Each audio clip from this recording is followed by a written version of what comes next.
Views and opinions of the host and guests are their own and do not necessarily reflect the position of the management and staff of Guardian Network.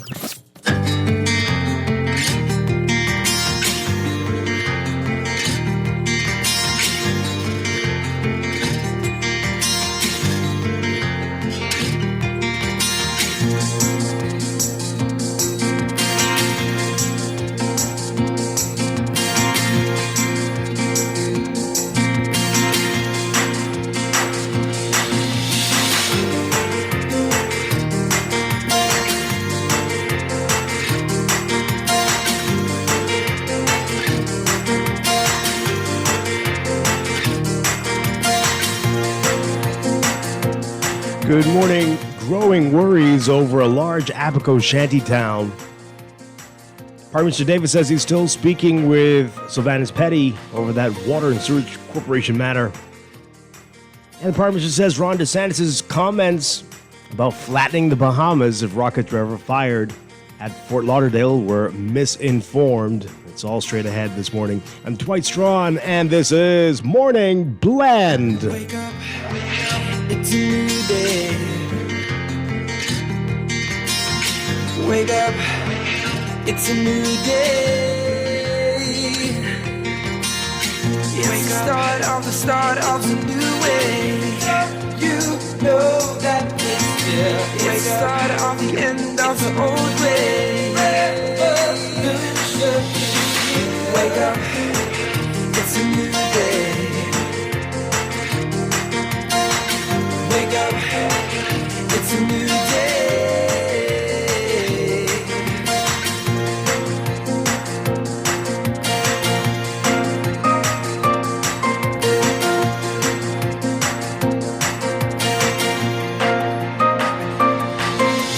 Good morning again, Bahamas. It is Tuesday, November 28th, 2023. This is Morning Blend on Guardian Radio 96.9. Again, I'm Dwight Strachan. In a moment, Duquesa Dean will be joining us. Also this morning, we're talking with the Central Bank about their Family Island Outreach Salvation Army campaign and their partnership opportunities with nonprofit organizations, especially in relation to Sand Dollar. We'll get details about that later in business. We wrap up our Ask How, Ask Now, Ask Sherwin-Williams campaign, our special series with them as people get ready to spruce up for the holidays.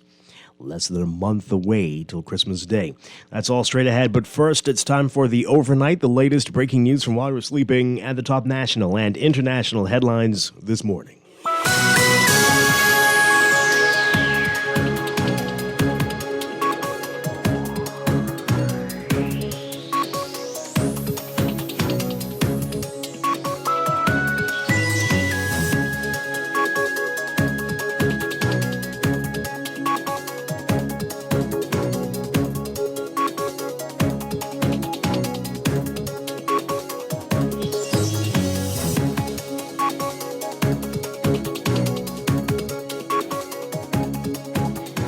In the overnight, a recent viral video circulating widely shows a spiraling shanty town in Abaco. The video, shot by Abaco resident Kay Mills, who told the Nassau Guardian the unregulated community is located behind Dundas Town and Murphytown on a hill. Mills says there were other shantytown areas that he didn't shoot as well. He said the structures are 3 times the size of those that were in the mud, one of the shantytowns destroyed by Hurricane Dorian in 2019. The video shows large structures and rows of residences. Mills saying that it's huge. He said, quote, "It's like walking through a strange city. Imagine being in the Bahamas and it's like a strange city." Well, Central and South Abaco MP John Pinder has long sounded the alarm over the problems. Pinder said recently he expects renewed efforts from the Unregulated Communities Action Task Force to get rid of Abaco shantytowns. He noted the problem is decades old. He said residents who survived Hurricane Dorian and were displaced when the mud and pigeon peas were destroyed went to other areas and built. Prime Minister Philip Davis says that he is still speaking with former Water and Sewage Corporation Executive Chairman Sylvanus Petty about matters relating to a now canceled contract awarded to Petty's daughter at the corporation. Davis asked Petty to resign from his post days after the North Eleuthera MP admitted in court that his daughter had a contract at the corporation valued at $26,000. The Office of the Prime Minister announced Petty's resignation on November 15th. While Davis said yesterday he's still in talks with Petty over the matter, he said he has not done an investigation.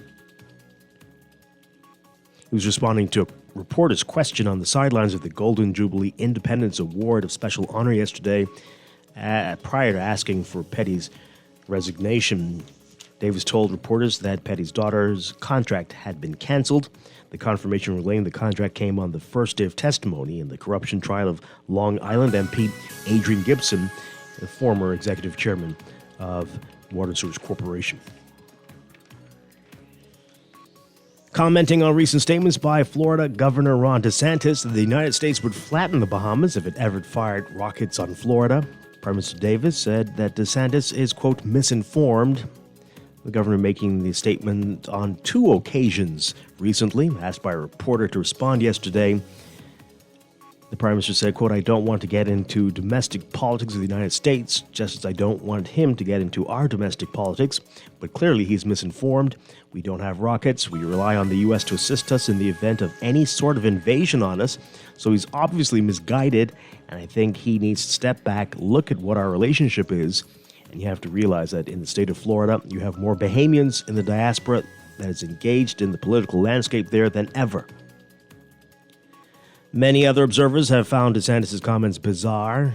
During a recent campaign event in Charles City, Iowa, DeSantis, who is seeking the Republican nomination to run for U.S. president in 2024, asked folks to imagine that just after 9/11, if there were people demanding that there was a ceasefire against Al-Qaeda and the Taliban, comparing the situation to what's happening with Israel and Hamas. A man sentenced to 15 years imprisonment after pleading guilty to incest. The 39-year-old man, whose name has been withheld to protect the identity of his niece, faced a potential maximum sentence of life imprisonment for the sexual assault of the 11-year-old girl on January 30th. The child was visiting her grandmother's home in New Providence when the crime occurred. The court heard that the man called his niece and asked her to sit beside him.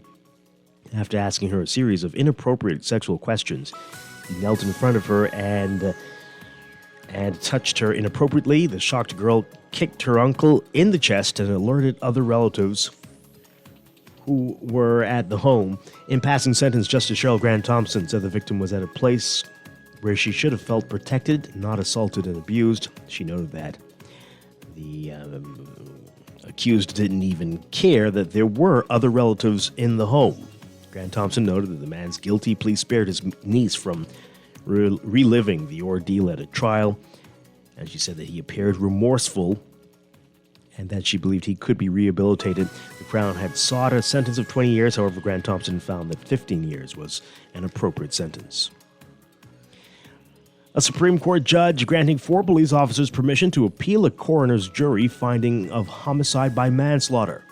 The officers fatally shot Azario Major outside a bar on Fire Trail Road on December 26, 2021, after he allegedly pointed a gun at them. Prior to the shooting, Major had been removed from the bar twice for allegedly behaving in a belligerent manner. In May, a 5-member coroner's jury ruled Major's death a homicide by manslaughter. The jury doesn't determine civil or criminal liability, and it's up to the Director of Public Prosecutions to decide if any charges will follow. After the verdict, Kevon Maynard filed a constitutional motion, but he later sought permission to appeal the advisory verdict. Justice Franklin Williams, KC, will hear the appeal in February. Overseas, a truce between Israel and Hamas entering its 5th day today, with the militant group promising to release more civilian hostages to delay the expected resumption of the war, and Israel under growing pressure to spare Palestinian civilians when the fighting resumes. The sides agreed to extend their truce through Wednesday, with another 2 planned exchanges of militant-held hostages for Palestinians imprisoned by Israel. But Israel has repeatedly vowed to resume the war with full force to destroy Hamas once it's clear that no more hostages will be freed under the current agreement's terms. U.S. Secretary of State Antony Blinken is set to visit the region later this week for the 3rd time since the start of the war, and is expected to press for an extension of the truce and the release of more hostages. The U.S. Biden administration has told Israel that it must avoid significant further displacement and mass casualties among Palestinian civilians if it resumes the offensive, and that it must operate with more precision in southern Gaza than it has in the north. This is according to U.S. officials who spoke to the Associated Press on condition of anonymity. Meanwhile, UN Secretary General Antonio Guterres reiterating his call for a long-term ceasefire and the release of all hostages, reflecting broad international support for a cessation of hostilities.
In sports, the Bahamas women's national football team headed in the right direction, set to take on the U.S. Virgin Islands in its final match in the 2023 CONCACAF Nations League competition as the road to CONCACAF Women's Gold Cup concludes for this year. Coming off a clean sheet in their last match at home, the team is anticipating an improved performance this Wednesday. The match against USVI will take place 3 p.m. at Roscoe A.L. Davies Soccer Field. Read more about it in today's Guardian Sports section.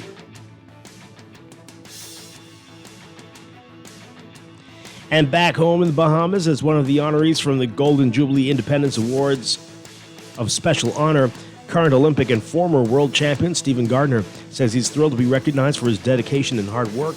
Additionally, Gardner said he's 100% recovered from a grade 1 sprain of the tendon extending into his knee from the right posterior thigh. He's back to training in Orlando with American coach Gary Evans and the Empire Athletics Elite Group. The Bahamian quarter miler was one of 102 Bahamians honored at the award ceremony at Bahamar on Monday, a number of whom were sports athletes. Read more about what Gardner is saying in today's Guardian Sports section. From NFL Monday Night Football action, the Chicago Bears outlasting the Minnesota Vikings 12-10 on fourth field goal after 4 interceptions. And from the NBA, LeBron James suffering his worst defeat in his NBA career. James has lost big before. His Miami Heat once got trounced by 36 points in the NBA Finals, and the Indiana Pacers beat James and the Lakers by 42 in 2019. But this blowout was an all-timer. By the time Joel Embiid clinched a triple-double in the third quarter, the 76ers were on their way to a 138-94 win over the Lakers. The 44-point loss now is the worst in LeBron James' career that dates back to 2003. The miserable milestones are piling up for the Lakers. It was their worst loss to the 76ers in 290 games in the series. It was so bad, James didn't even grab a rebound. Oh my. That's sports, and that's the overnight. Time for your first look at weather.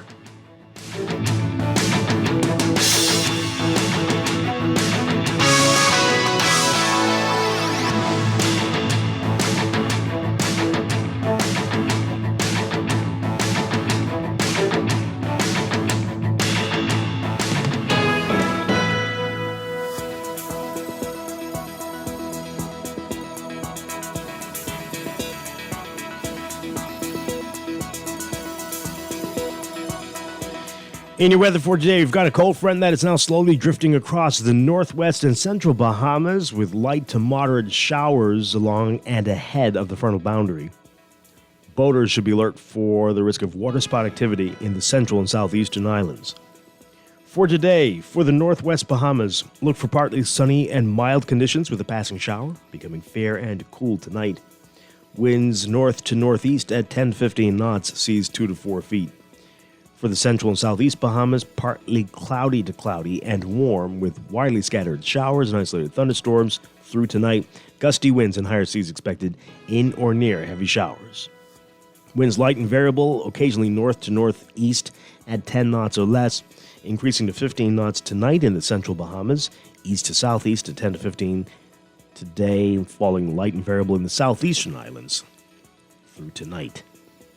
Seas 1 to 3 feet, building to 3 to 5 feet in the central islands, 2 to 4 feet, subsiding to 3 feet or less in the southeastern islands.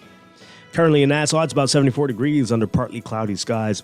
We're looking at highs getting up to around 82 Fahrenheit, 28 Celsius. Overnight lows tonight getting down to about 70 Fahrenheit, 21 Celsius. That's your first look at weather this morning. We'll have your extended outlook and a look at the tropics in these final few days of the Atlantic hurricane season. That's coming up after traffic in just a bit.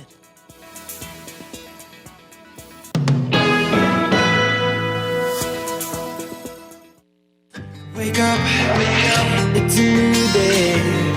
It is time for a break, but when we come back, we're discussing the day's top stories right here on Morning Blend on your home for fresh news and smart talk all day. Guardian Radio 96.9. You know that it's the start of the end of the old way. Wake up, it's a new day.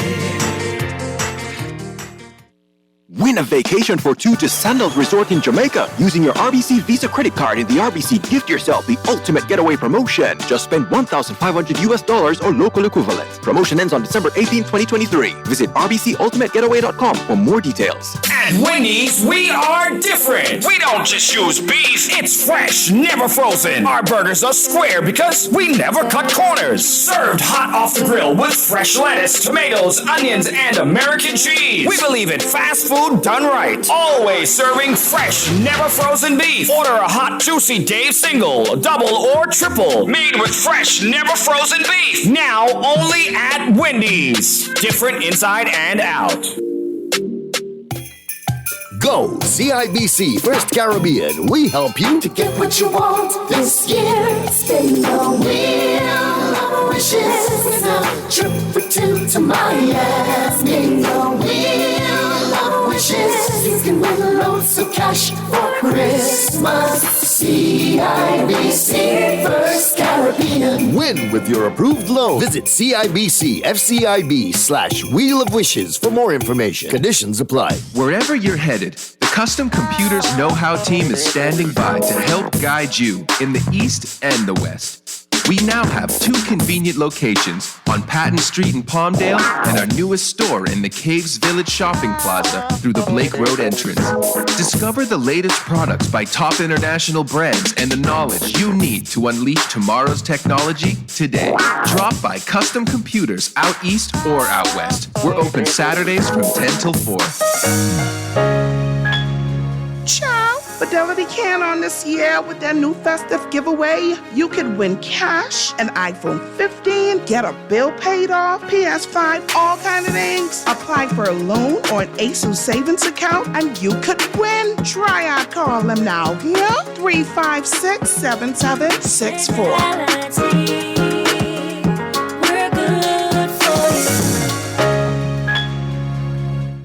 Wake up, it's a new day. Wake up, it's a new day. It's the start of the new way. You know that it's the start of the end of the old way. Wake up, it's a new day. Wake up, it's a new day.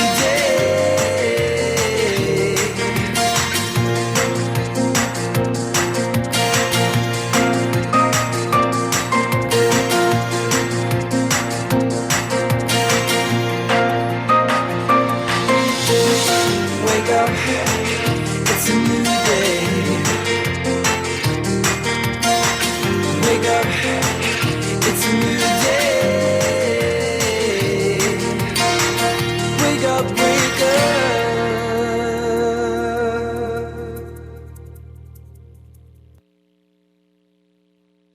welcome back to Morning Blend here on Guardian Radio 96.9. We are streaming live on GuardianTalkRadio.com and on the Guardian Radio app for smart devices. We're also on your televisions on Cable Bahamas, Channel 969, and BTC Flow, Channel 612.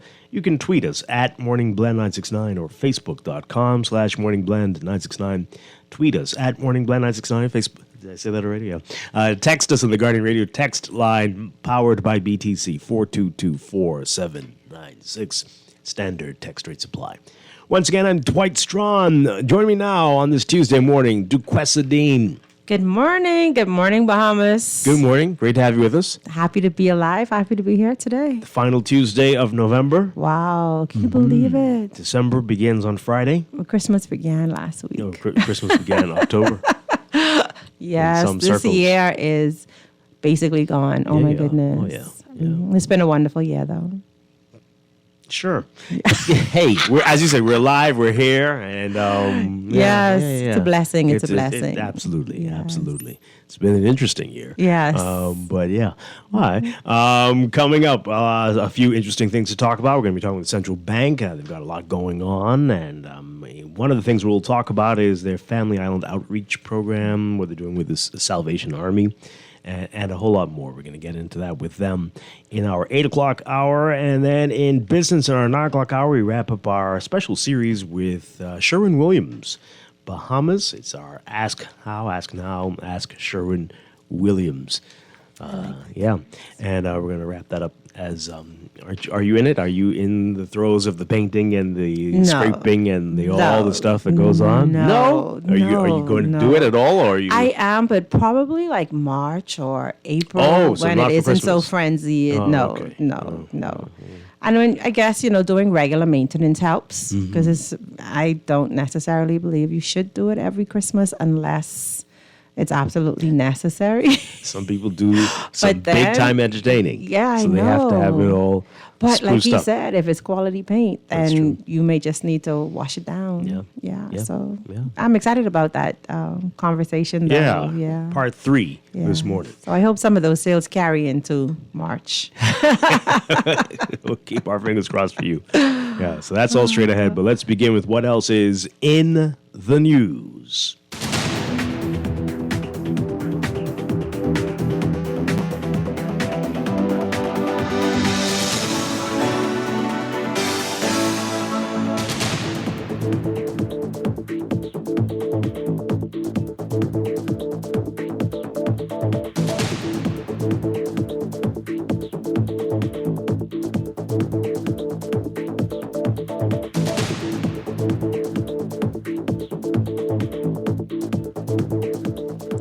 And in the overnight, where do we begin? So much to talk about. The Prime Minister speaking about Savannah's Petty and Water Research Corporation, giving some, I guess, because I had asked about it, exactly which part of what happened is the reason why his resignation was asked for.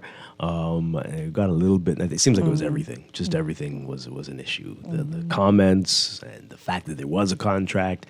We'll get into what the Prime Minister said in a bit. Prime Minister also asked to respond to Ron DeSantis' nonsense. I'm trying to figure out how far I can go calling this man names and still be professional on the radio. Yeah. But just boy, Delusional. there's a lot of D words. Yeah. And all the alphabet words, every word. I'm telling you. And my goodness, I'm telling when is you. Florida's election? Because I don't think he's going to have a chance. I don't think he's going to get back in either, actually. Well, let's keep our fingers crossed. He's not going to get the presidential nomination, and hopefully he Yeah. will not remain the Yeah. governor of Florida for long. Ah, boy. Anyway, we'll get to that in a bit as well. But growing worries over a large Abaco shanty town. If you thought it was over after Dorian, after the mud and the pigeon peas were destroyed, and everybody knew that. People were saying that from within weeks. New structures started going up in other areas. And apparently they're building back bigger and better than ever before. Wow. Our Candia Dane's writing about it today. A recent viral video that circulated widely shows a sprawling shanty town on Abaco. This is nice. This picture looks. Yeah, looks nice. yeah, it Looks really like a very does look town. nice. It actually looks like it had a plan. Yeah, It's like a town square and Yeah, everything. yeah. Actually, Some not crammed. Some It's real settlements here correct. could look like this. Well, it couldn't, maybe, if they tried. But anyway, the video was shot by Abaco resident Kai Mills, who told the NASA Guardian the unregulated community is located behind Dundastown and Murphytown on a hill. Mills said there were other shantytown areas that he didn't shoot, but he said the structures are 3 times the size of those that were in the mud. One of the shantytowns destroyed by Hurricane Dorian back in 2019. The video shows large structures and rows of residences. Wow. Yeah, you could see it in the picture. Yeah, planned, well laid out. Mills said, quote, all kinds of stuff is going on in the back there. He points out in the video electrical wires and what he said was a grocery store. No. In an illegal community? I'd be surprised if there weren't any. Whoa. Okay. He said, quote, this is huge. It's just like walking through a strange city. Imagine being in the Bahamas and it's like a strange city. Of course, Central and South Abaco MP John Pinder has long sounded the alarm over the problem. Pinder said recently he expects renewed efforts from the Unregulated Communities Action Task Force to get rid of the Abaco shantytowns. On Abaco, he noted, of course, that the problem is a decades-old one. He said residents who survived Dorian and were displaced when the mud and pigeon peas were destroyed went to other areas and built. Wow. Wow. So this is Wow. this is very disturbing, but not entirely surprising, right? No. Not surprising, very disturbing. And I wonder why it is that nobody really wants to address this properly. Yeah. What is the reluctance to, really addressing these problems? And if more residences are needed in Abaco, there's a Ministry of Housing. Do it correctly and rent or whatever. But like I don't know if that's how it anybody works. can go anywhere and build. Well, we know that here in New Providence, they've been demolishing some of the shanty towns. But what about Abaco? People are saying there are other islands as well. Maybe they'll get to them soon, but these are building up and getting fancier and fancier. So what is really happening? And then, as you say, you mentioned housing. I don't know if housing can do what you suggested, but what is the plan? Right. Knowing that we have this crisis, knowing that there's a major housing challenge all over the country, what is the plan? As I've been talking about since I got back from Grand Bahama, you could solve a lot of problems right there in Grand Bahama, but that's another story. All right, so this is more from this story. I believe this is this John Pinder speaking? Yeah, he said, as Deputy Chief Counselor of the Hopetown District, which is inclusive of all the Keys, I had been fighting this, and previous to that appointment, I had been fighting it before, and I had been working alongside immigration to come to some kind of resolve. This is a 3-decade-long problem that is mushroomed to what we see today, and it's a sovereignty issue. We must take control of our islands and take control of our Bahama land for the future generations. Pinder also said last year when this administration went to the courts and tried to have a holistic approach to removing the shanty towns because they are on land that's not theirs, no permitted buildings, and too close to the water table, which is a detriment for all Abaco, the courts turned us down. So since then, we have created a council which has the public works, immigration, and so on and so forth. The MP was referring to that action task force, which was established to address the critical safety concerns within unregulated communities. The task force consists of representatives from the Ministry of Works, Social Services, Department of Immigration, Ministry of Health and Wellness, Ministry of Environment, Ministry of Education, and Ministry of National Security. Back in May, Chief Justice Serene Winder ruled that only 2 structures built in defiance of a 2018 injunction that prevented the construction of new homes in shantytowns on Abaco and New Providence could be demolished. But he noted that there are other lawful means at the minister's disposal to cause the demolition of the premises if, in fact, he deems it appropriate under the Buildings Regulation Act. Minister of Public Works Clay Sweeting has committed to seizing those legal means and taking action. And as we mentioned, the task force demolished structures in Cool Acres here in New Providence, and demolition in the All Saints Way shantytown in the Carmichael area of New Providence is scheduled to start this week. Yeah. Okay. So you mentioned what was holding it up. As you see, the courts have been an impediment of some sort, but as the courts have said, there are other ways to deal with this, and I'm sure the government is trying as much as it can to do that, but that probably takes some time. Okay, if you say so. Because I think that this should be on the list of priority items, definitely, because it is a growing problem. Yeah. And complete, disregard, defiance of the laws of the country. Correct, which erodes so many other things. Yeah. Correct, because if you Just could do don't whatever care. you want to do on somebody else's property, that sense of entitlement now you will take to do whatever you want to do every place else that you want to do it. A whole city. Right. What are those? Is that those are But those are large buildings, Dwight. I'm trying to figure if that's the what do they call it? The what? they look like solar panels, but they can't. They couldn't. Could It they be? actually does look like solar panels. Wow. But it could be the ice and water shield thing. Yeah, it So could I'm not be too that sure. too. But Yeah. hey, in any event, wow. These aren't like thrown together homes. These are like these you aren't just- like old What was that shantytown movie? homes. These are like Brigadoon, when you come over the mountain and you Yeah. find a whole new magical place. Like, no. Yeah. Somebody had to know this was being done. And everybody, people have been telling us this from 2019. So, but we like to pretend like everything is brand new.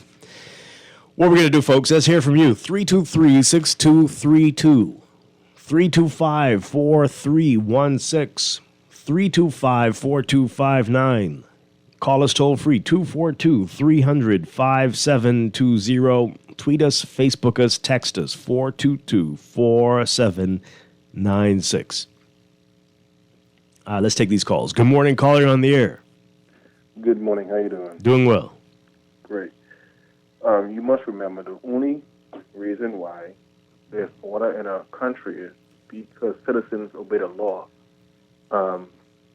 Anarchy and chaos will ensue if you allow a certain subset of people in your country to break the law, and you have a certain other people have to obey the law.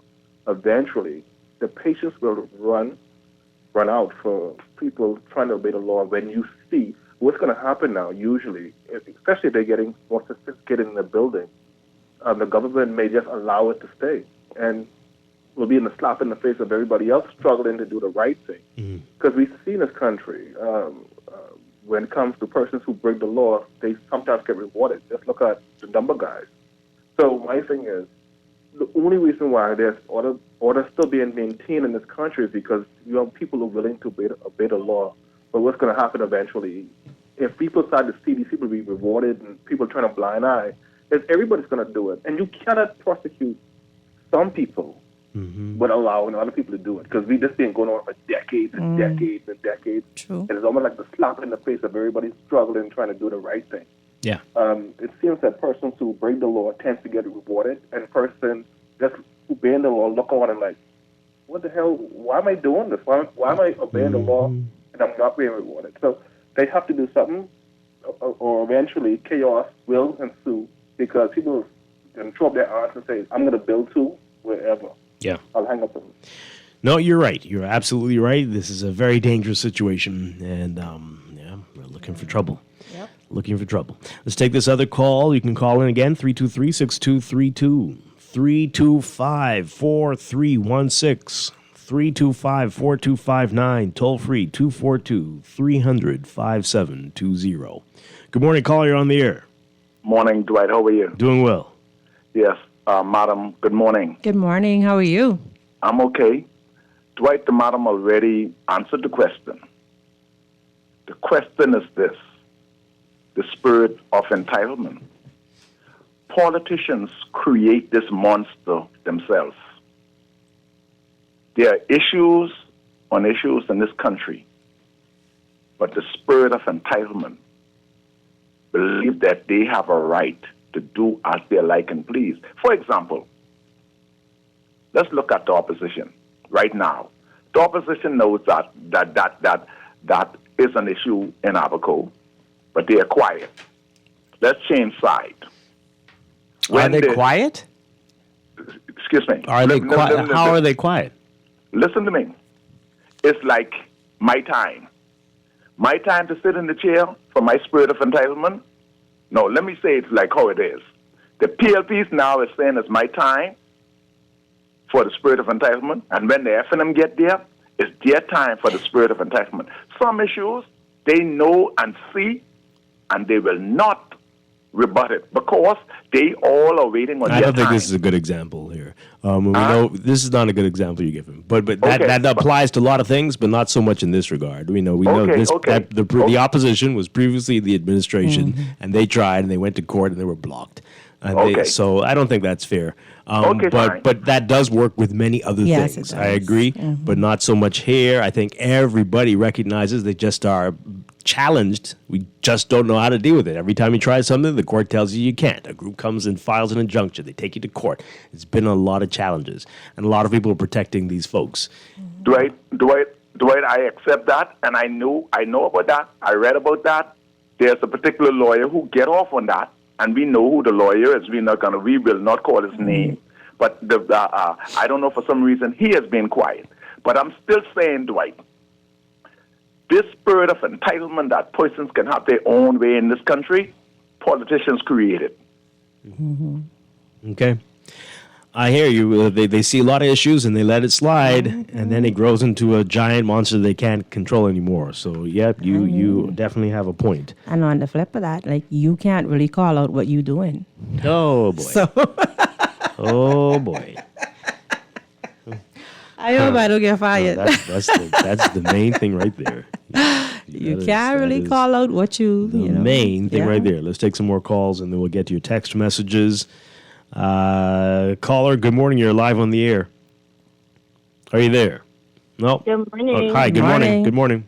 Morning, the Questor. Good morning, Dwight. Good morning. Hi. Good morning. Here's the thing. We as Bahamians allow it. I mean, it's not only the politicians; it's the Bahamians who have money. It's simple. It is as simple as that. We turn blind eyes. We see things happening in our communities. But you know what? Because we can get that few dollars underneath the table and so forth, we just let it slide. And it grows and it grows and it grows. I mean, come on. We sell our birthright. Not only the politicians, it's us as Bahamians. When are we going to take a stand and say enough is enough? Yeah. We keep talking about this immigration issue. This goes back from Loftus Roker. If we had listened to Loftus Roker many, many years ago, we would not be in this situation. But because we Bahamians are gullible and we just we take everything, push it underneath the table, and just let it slide. Let it fall on somebody else's shoulder. I'll hang up. Yeah, Okay, yeah. thank you very much. And you're right. The politicians come yes. from us. So, right. Yeah, So there you go. She's right. All right. Some of your text messages, quite a few to get to. This person says here, Silver Mills and Kai Mills in Apico have been sounding the alarm in Apico well before Dorian. This is absolute foolishness. We are so hung up on being politically correct. It's sickening. Well, even before that, as John Pinder is saying, this is A from long the 90s time at problem. least, Yes. right? A long time problem. And it's just getting worse every year. This person says here, I don't know what we're going to do, but I'm going to steal my piece of land since it's apparently okay. Right. So you worry about that attitude because that's what people may think. Like, I could do it too. If they could do it, I could do it. Well, it all depends on whose land is stealing. Correct. And what your name is. So is just very keep that true. in mind, Correct. Texter. Just keep that in Correct. mind. Because you could feel the complete weight of the law on you. Right. Depending. Depending. Otherwise. Anyway, those places are being built better now, so when international people see it, or the courts would not tear it down because it looks so good. I think I get what you're saying. Yeah.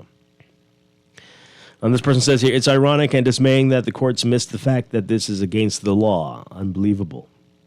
That's the part that I want more clarity on, because if it's illegal, how do you protect something that's illegal? Like, there's so many mixed messages in that for me, and I wish that there's someone, if you're listening, that can call in to really break it down a bit and explain how you protect something illegal. Mm-hmm. Well, I'm not a lawyer. I have no idea exactly, but I guarantee you the fact that some people claim they have been paying rent to folks and doing to somebody who leased the property or owns the property. That's creating lots of challenges there. I wouldn't be surprised if that has a lot to do with it. Wow. Because okay. Anyway, watch how, for some strange reason, the discussion will sway to we have a housing issue. But for some reason, the only people creating illegal structures are Haitians and their offspring, who are now Bahamians. Okay, I mean, that is a big part of the problem. It is a big part of the problem. Mm-hmm. Okay, anyway, they go on to say, I'm Mr. Cynical, that's who they are calling themselves. Mm-hmm. Tell me again, why should I waste my precious time and day voting for these bunch of clowns who get nothing done? Tell me, convince me, and I will do it. Well, when we think of something, we'll let you know. But you really just can't be sitting back pointing the finger at how we all messed up. You all messed up because you voted for them. That's not going to help anybody at all. It's the reason why a lot of people aren't turning out to vote. There's no difference. Mm-hmm. Well, if you feel that strongly, then perhaps you need to offer yourself, be on the other side, right? That's perhaps the way to go. Maybe. This person says here, a building that looks pretty does not mean that the foundation was laid properly or that the electrical wires or plumbing were installed to code. That is the purpose of building permits and inspections. Correct. There are many illegal immigrants with knowledge of construction, but not necessarily management expertise. Just think of the beautiful National Security Building that stood useless for over a decade. Think of the collapsed roof at the R.M. Bailey that the Prime Minister saw no issues with. That beautiful shantytown is a symbol of our corruption. I don't know if it's beautiful, but it looks nice from this picture that we have on the front page. It looks like a very picturesque, nice community, tranquil town. Yes. It looks like a nice. I don't know how it is on the ground, but how did they get electricity? So many questions. Okay, that's the easiest one to answer. Good morning, caller. You're on the air. Good morning. Yes, good morning to both of you. Hi. Good morning to the wider Bahamas. Dwight, for the person who says keep voting for both of them, I know we use the expressive word that we vote PLP or FNM, but ultimately we vote for individuals. And so you're supposed to. Who votes individuals? You're supposed to. You could make an argument that they are proxies, but even when you vote for individuals, you have the right to accept or reject what they have concerning it. They give you garbage and reject garbage, garbage in, garbage out, and that's what essentially we've been getting from the House of Assembly. And so I think KB said it best. If you send clowns, why are you afraid? Are you surprised you end up with a circus? But for the person who says it's a housing issue, it is absolutely a housing issue, but it doesn't mean that it doesn't have twin issues to associate with it. And so the problem we have is that you have government who gives us the mouthpieces, concerning we are examining, we evaluating. Remember we just had a surprise down in West Grand Bahama. Don't be surprised that they didn't see this. They didn't see actually the crisis in West Grand Bahama and Bimini for 30 years, 20 years, or whatever at least. If you listen to the chairman of the Progressive Liberal Party on another interview, he says they were practically well aware since the twin of Dorian concerning West Grand Bahama and the progression of the grade. So now we're looking at Dorian, the twin hurricanes of 204. Then you look at Dorian, and as nothing has been done since 204 around the Bahamas, then now you have this later 2019 to exacerbate the problem. But when you hear the Ministry of Housing, you hear, or even from government, you hear no real housing policy except the government want to take responsibility for giving contracts and say we build affordable housing when government itself should not be its responsibility. considering that the Minister of Housing stated that we may have a deficit of 80,000 up to 80,000 housing units. That's housing unit, not houses. And so, and we need about 2,500 to 3,000 a year just to stay consistent. Then the question is, where's the actual policy that actually causes for social housing and low-cost housing and affordable housing and attainable housing to be built? Do you remember the last time there was a policy? Because I feel like it's been many years. It's been decades. Yeah, I don't. Yeah. Right. No, but see, but this is how it accumulated to the 80,000. But again, most of what you may consider this is illegal migration, and so you have migration maybe from different parts of the island to Abaco, but you also have illegal migration. And so here we now have an immigration policy that was basically exasperated by the previous minister, Mr. Keith Bell, who sat there and brought nothing out in 2 years, even after his political leadership so clearly articulated that there was a crisis and it needed to be addressed. Well, in 2 years, we haven't addressed it. So now you have this, again, being cemented in the past and rejecting the future because you have a technology problem in immigration. And you have, we talk about blockchain and all these technologies and everything is that sort, and managing 100,000 people, 50,000 people, or whatever it is that we're managing is still a small subset. You could call AWS or Microsoft or Dell, and they could provide you turnkey solutions to data management problem for what we're trying to do. And so until we actually, because again, right, let me say this, and your guest, your co-host, sorry, what we have is a problem of deterioration of a country, of leadership, inability to bring to focus major problems that's exasperated. You're beginning to see just a symptom in Abaco that's now in the open, but you could travel to Beanstown, Grandstand, West Grand Bahama, here in Freeport, in Pine Ridge. You could try and look in Central Grand Bahama, and I am sure it's on every single island. But if a sensible policy is put in place, you have individuals and banking who would look to enter into those space to provide the funding for the build-out as opposed to government giving contracts to family, friends, lovers, and special persons to build a house over here, 2 houses over here, to brag that we have built 50 new houses, and no houses has been built since 2009, when it's not your responsibility to build houses, it's your responsibility to create the environment for which homes are built. That's, policy preaches. So thank you so much, but I'm saying to you, unless we begin to put pressure individually on our members of parliament and collectively on our government, which you will find out that's another 3 year cycle from this before the next election happen, and then another 5 year cycle. The solutions are out there. There's fintech and all these other different things.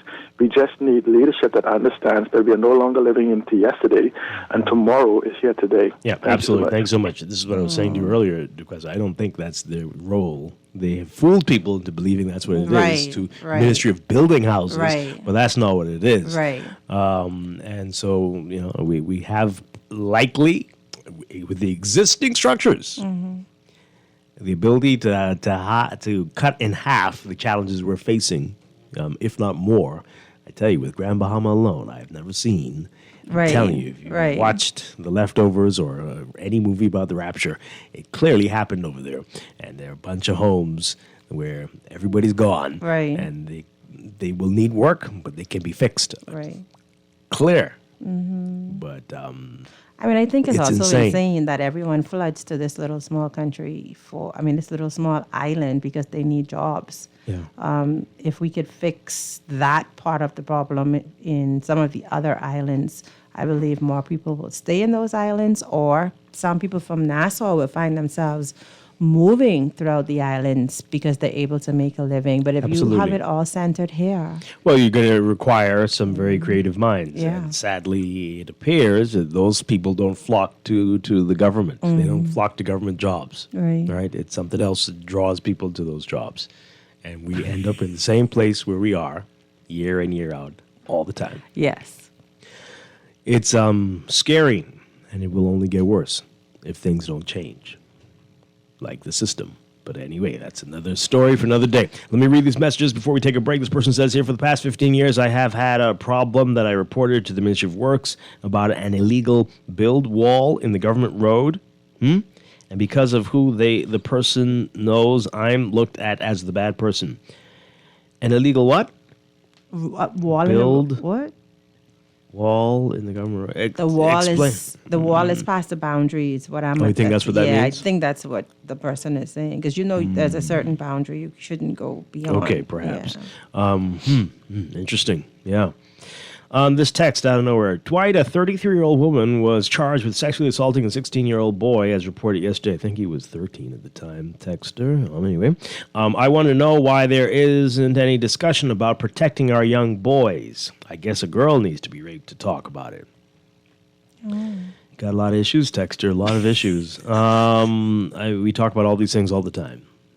All the time. Right? We have a major problem here. Yeah. We just talked about International Men's Day and lots of challenges that people are having. So I'm not sure what you're getting at. But if you are trying to suggest that women are preying on boys and it's at a crisis level, it might be very bad. But you need to be more concerned about the men preying on little boys. So I don't know if that's what you're trying to do. Too, like, don't wait for someone else to be a voice. I'm not sure what they're suggesting. I'm not. Okay. Okay. Anyway, Dwayne Sands and Brenda. What is this now? Oh Lord. What is this? What is this text? Where is this coming from? This is. They're paying compliments, but it's just like, this is very odd. No one mentioned these folks today. Why are you doing? What? I don't understand. This sounds like an ad. Call the sales department after 9 o'clock, please. This person says a naturalized pastor threatened our prime minister recently about elections, but Bahamians keep playing cute.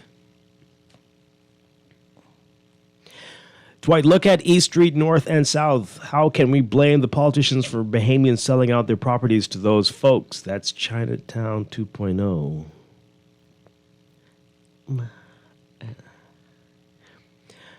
Okay, again, I don't know what you're trying to say, and I think Chinatown could be a nice draw. I think that'll be Chinatowns all over the world So is it an illegal sale? I don't know what your problem is. What are you saying, Texter? I mean, did they build the house? Did they squat in it? What are you saying? Is it the Someone sale they're renting? illegal? They bought it? Yeah.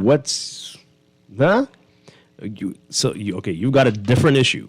You've got a different issue, and you might need to talk to somebody about that one. If somebody offered you... Is it an illegal sale? I'm a bit confused. Okay.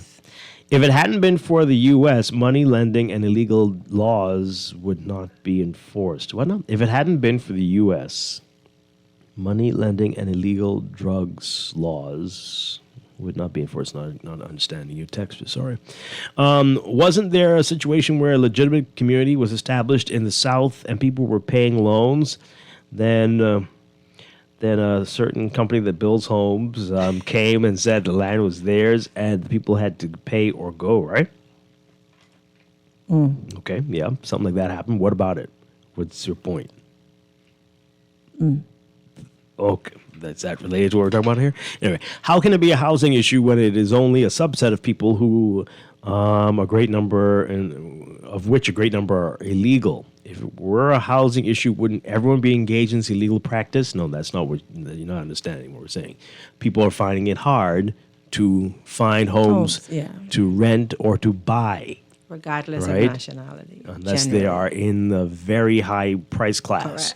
It's very challenging. Rent in New Providence is through the roof for even little tiny efficiencies. Yeah. A lot of people have converted their homes to the short-term rental. You're raising your hand. They saw you on the video. Short-term rental, right? Airbnb is taking over and people don't want to rent anymore. So people are having a hard time. Now they're living 5, 10, 15, 20 in a house because they can't find any place to live. Or they're having to pay $1,500 for a one-bed, half-bath place. And so that's what we're talking about. There's a lot mixed up in that as well. So, yeah.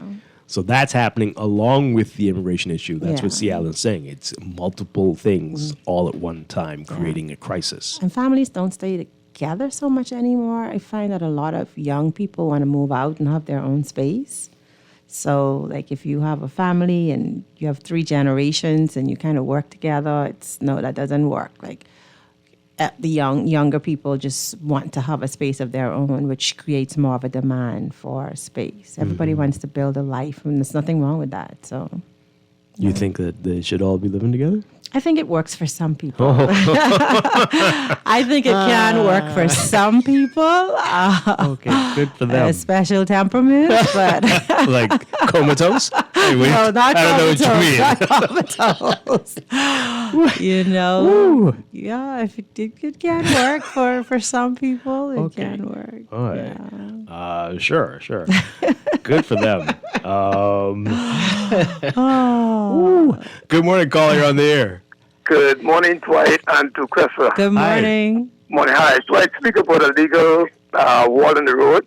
There's a facility built just before it gets to Nassau Motor on Shirley Street. That's going to be a medical facility. If you turn to the corner, they're going towards the bakery.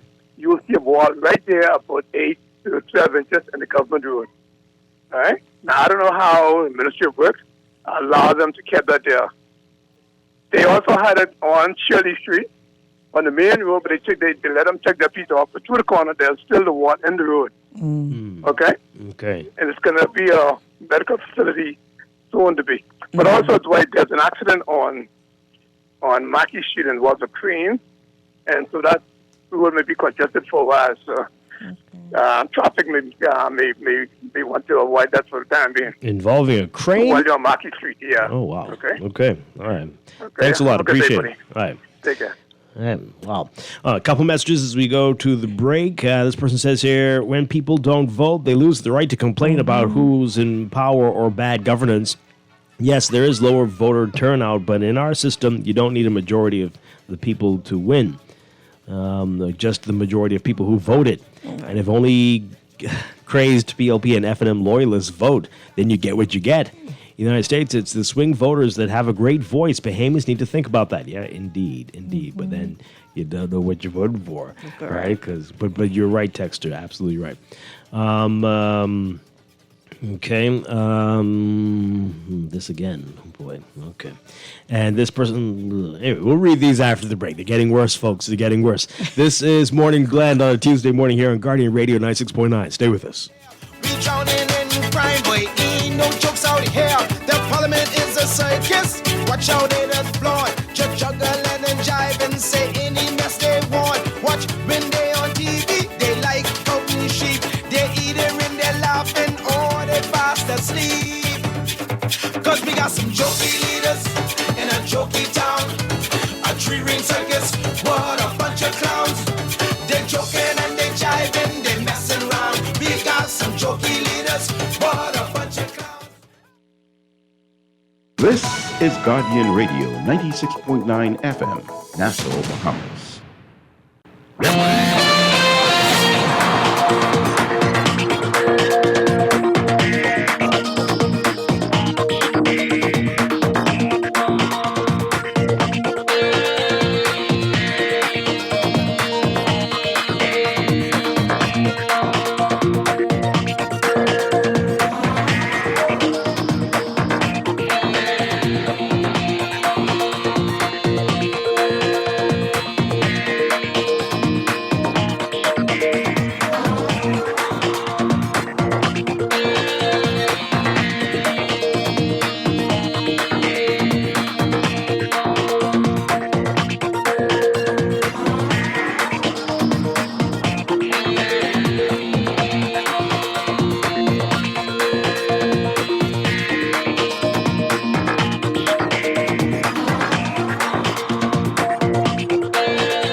7:40 the time for your first look at traffic for the morning, brought to you by RBC. Get a no-fee RBC loan plus 5 chances to win up to $5,000. Details in a moment. But in your real-time traffic, as you heard, there's an incident on Mackey Street, and we're seeing it The traffic is a bit congested in the area, and you might want to be careful if you can avoid the area. It could become a problem for you this morning. Elsewhere, we've got, as usual, big issues on Eastern Road. Heavy traffic from Sans Souci Road to about Johnson Road if you're heading westbound. And then on Prince Charles Drive at the major intersections and near Elizabeth Estates, and Fox Hill Road, Beatrice Avenue, and especially near Soldier Road as you head into Robinson Road. Heavy traffic from Soldier to Old Trail on Robinson Road westbound. Soldier Road busy for you as well at that intersection and north of the area heading straight up to Village, Bernard, and Wolf Road. Elsewhere, Blue Hill Road, heavy traffic from Carmichael straight through to the roundabout with Independence Drive, especially north of Soldier Road. And Mile Butler Highway from well south of the Fire to roundabout straight through to the roundabout with Tawny Williams-Darling Highway westbound and eastbound back to belong Tawny Williams-Darling Highway as well. Gladstone Road not looking so bad for you at this hour. Just as you get closer to Munnings Road, you're going to see that traffic in front of you on the way to the roundabout with John F. Kennedy Drive. A bit of building traffic on JFK at the moment. And westbound on Carmichael, building traffic toward Coral Harbor Road. That's what we're looking at right now. That's your real-time traffic. Another update coming up after the 8 o'clock news. Morning Blend Traffic brought to you by RBC. Learn more at rbc.com/Caribbean/Christmas Cash.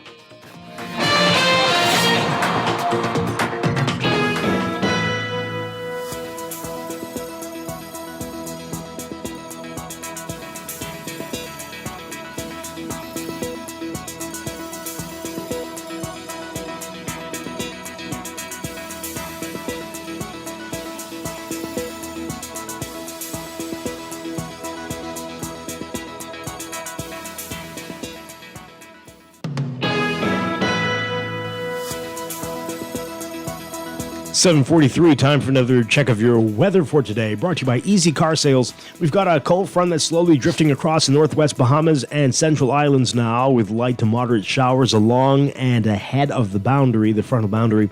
Boaters should be alert for waterspout activity in the central and southeastern islands.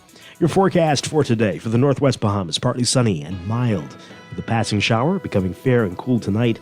For the central and southeast Bahamas, partly cloudy to cloudy and warm with widely scattered showers and isolated thunderstorms through tonight. Temperatures getting up to around 82 Fahrenheit, 28 Celsius for highs today.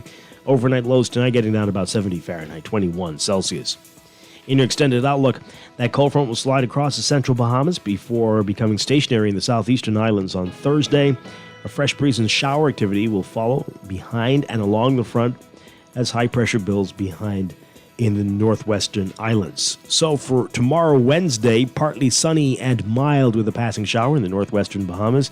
Cloudy and breezy with isolated showers in the central islands. Partly cloudy with isolated showers and thunderstorms in the southeast Bahamas. Thursday, partly sunny and mild with passing showers in the northwest. And partly cloudy to cloudy and breezy with widely scattered showers and isolated thunderstorms in the central and southeastern islands. The tropics are quiet. Tropical cyclone formation not expected during the next 7 days. That's your morning blend weather check, brought to you by Easy Car Sales. If you're thinking of a new car, think electric, save money, and reduce emissions. It's a win-win. The road to sustainability starts with a single test drive. Visit easy242.com and get on the road to a better electric future.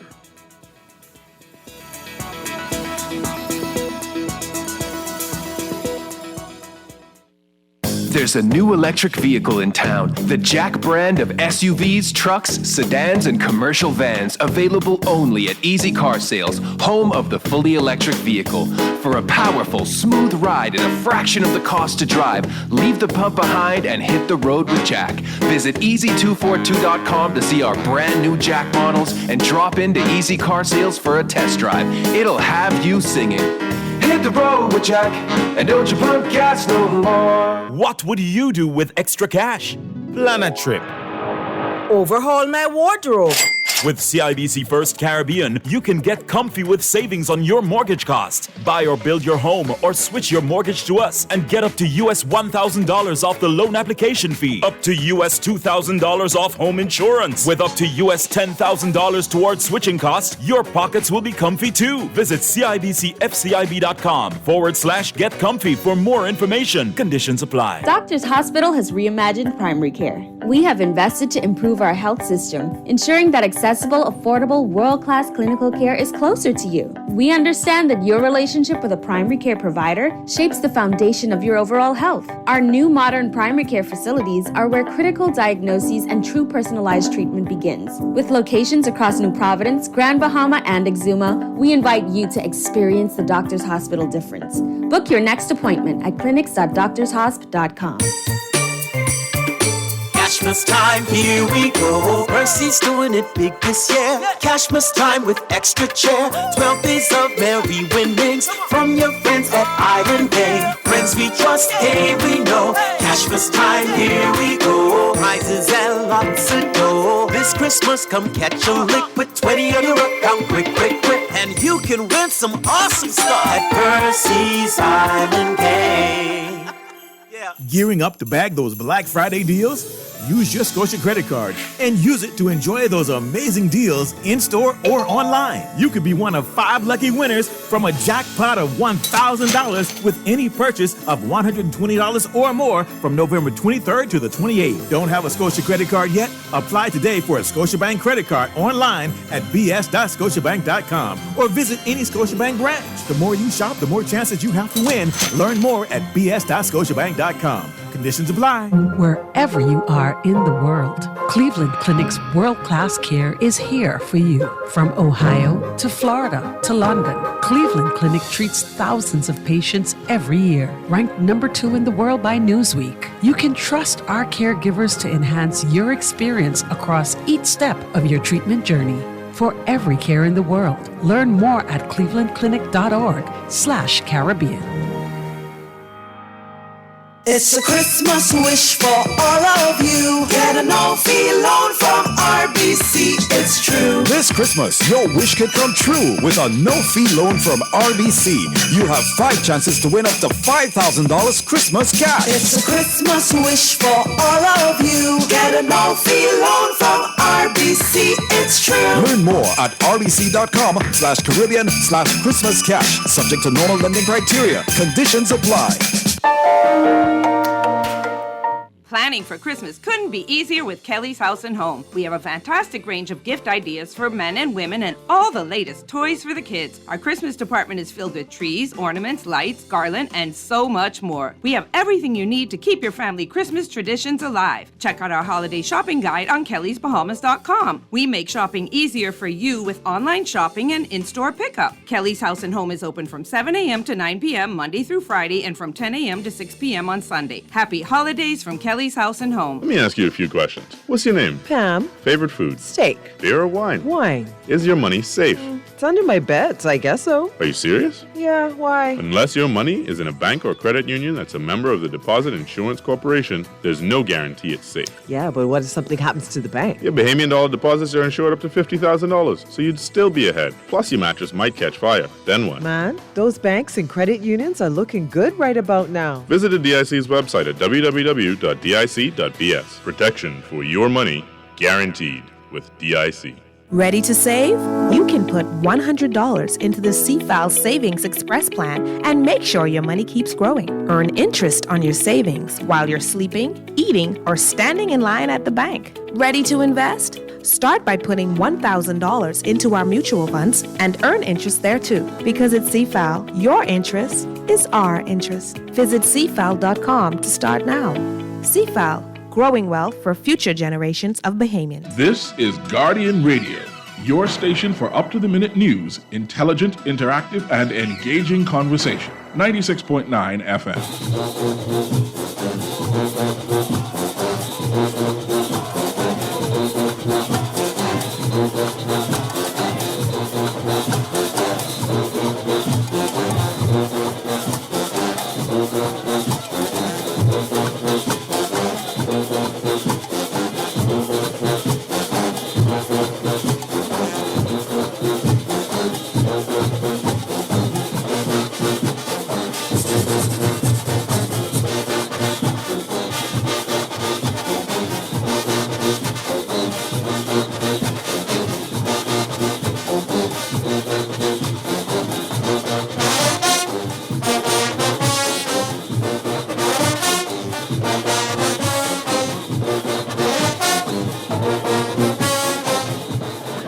I think our producer just wants to talk. He wanted to hear the music.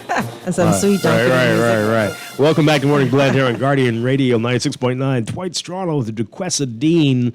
All right, let's get through these messages on the Shantytown issue, and then I want to move on to some other things. This person, I'm not going to read this whole message, but they're noticing a change in Seattle's talk, and they are making some connections, saying it sounds like he's starting to align himself with a certain political party, and how interesting it is. Seattle, you don't have to respond to that. But that's what the text is saying. It's a long message, but they are on to you, sir. That's what the texter says. Okay, Dwight and the beautiful queen. Good morning. Okay. I just caught up on the show. Question, have you ever tried to buy a house or land lately? The red tape is crazy. Why are things so difficult for us? Yep. There's a lot. Yeah, it is a lot. I mean, I think it's always been like that, though. I think it's gotten a bit worse, too. I think know your customer requirements have deepened a bit. You remember we had the compliance on it. That's deepened a little bit. And the title search thing, that's a big thing. Yeah, that's serious. Complicated. Yeah, because you want to really prove ownership, right? Yeah, so that takes some time as well. Yeah, absolutely. This person says that we don't have a housing crisis, we have a governing crisis. We can have both, and we certainly seem like we do. We do. We have both. Among other crises. Many. But that's just how it is all over the world, I guess. Okay, so let's get on to some other things. Which one do you want to begin with, Duquesa? DeSantis or Petty? Let's go with DeSantis. Okay, so... we got a 2-for-1. Let's do this. We got a report of what the Prime Minister had to say about both of these yesterday. Take a listen to this report from our Jared Higgs. Prime Minister Philip Davis telling reporters today that he's still talking to former Water and Sewerage Corporation Executive Chairman Sylvanus Petty, who was asked to resign after admitting in court that his daughter had a contract worth $26,000. Davis was asked whether an investigation into contracts was taking place. I've not done any investigations. The action I took was as a result of of his admissions in court, and we are still talking with him about these matters. Davis was also asked about Florida Governor Ron DeSantis doubling down on alarming comments he made where he threatened to bomb the Bahamas if this country were to ever fire missiles at Fort Lauderdale.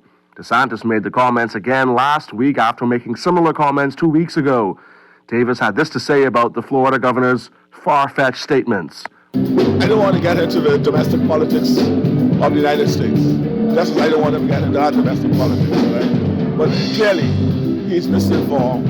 We don't have rockets, right? We rely on the U.S. to assist us in the event of any sort of invasion on us.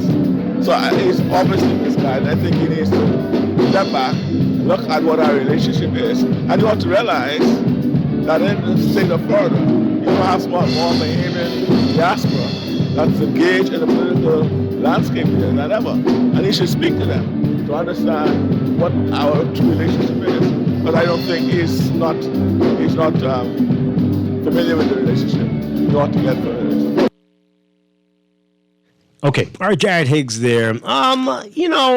I hear the Prime Minister, and yes, DeSantis misinformed, but he knows exactly what he was doing, right? This is a little country with some people who don't look like the people who make up the majority. Yeah? I do. I think he's just showing, again, he could have named a lot of other countries. He did. Other countries that have had testy relationships. Correct. They've been to war with Mexico. But I think that was the point. I think the point was to say if it was a country we like, or if it's a country that people see in a good light, because a lot of tourists come from the U.S. to the Bahamas. So it shows that, okay, this is a likable country.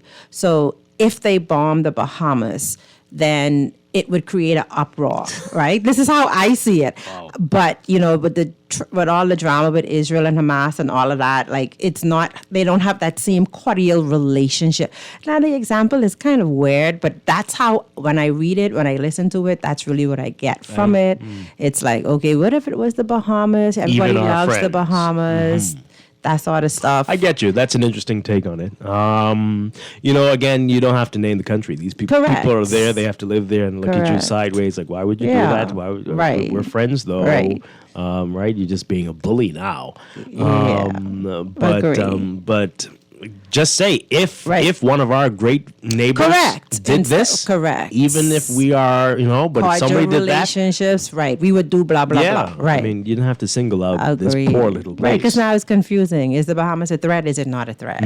Right? So just very bizarre. Yeah. And to do it twice. The first time you could make, he wasn't thinking, but two times, 2 times, something is wrong, and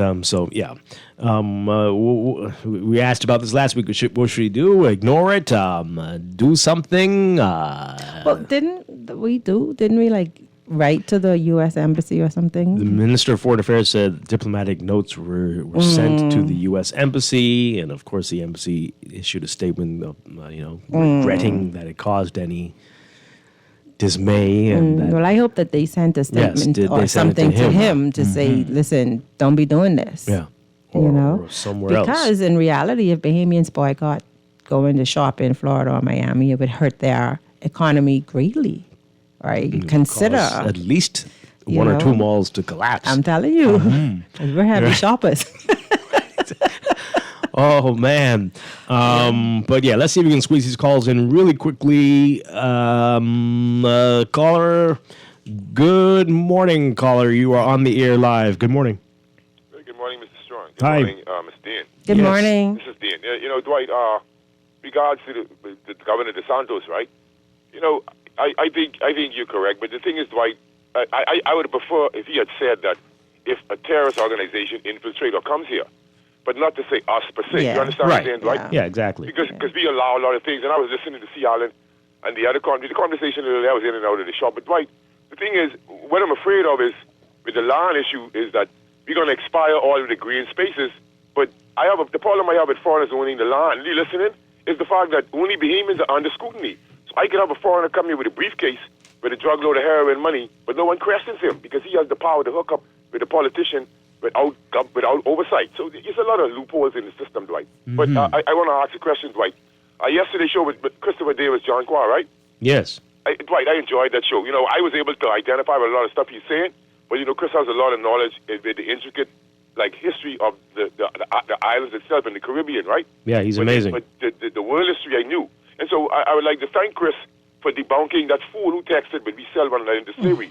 Even naturally, you would know that you could not supply the slave trade with just prisoners of war. And the fact, and let's say, even if we did sell one another into slavery, the type of slavery was different from what the West practiced.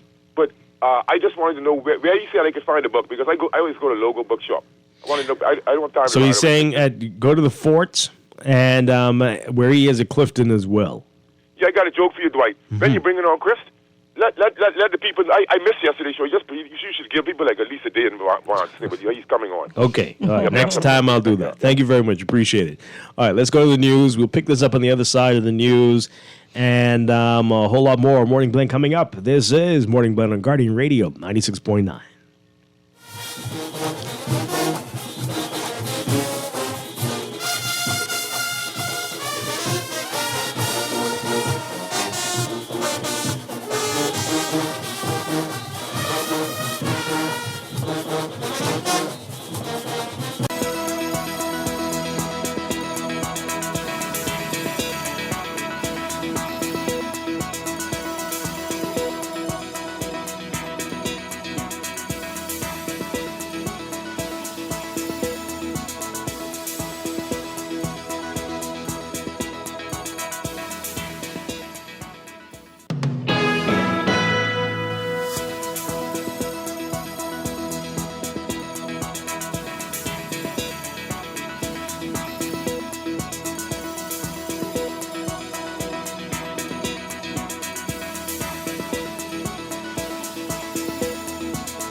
Welcome back to Morning Blend here on Guardian Radio 96.9. We're streaming live on GuardianTalkRadio.com and on the Guardian Radio app for your smart devices. We're also on your televisions on Cable Bahamas Channel 969 and BTC Flow Channel 612.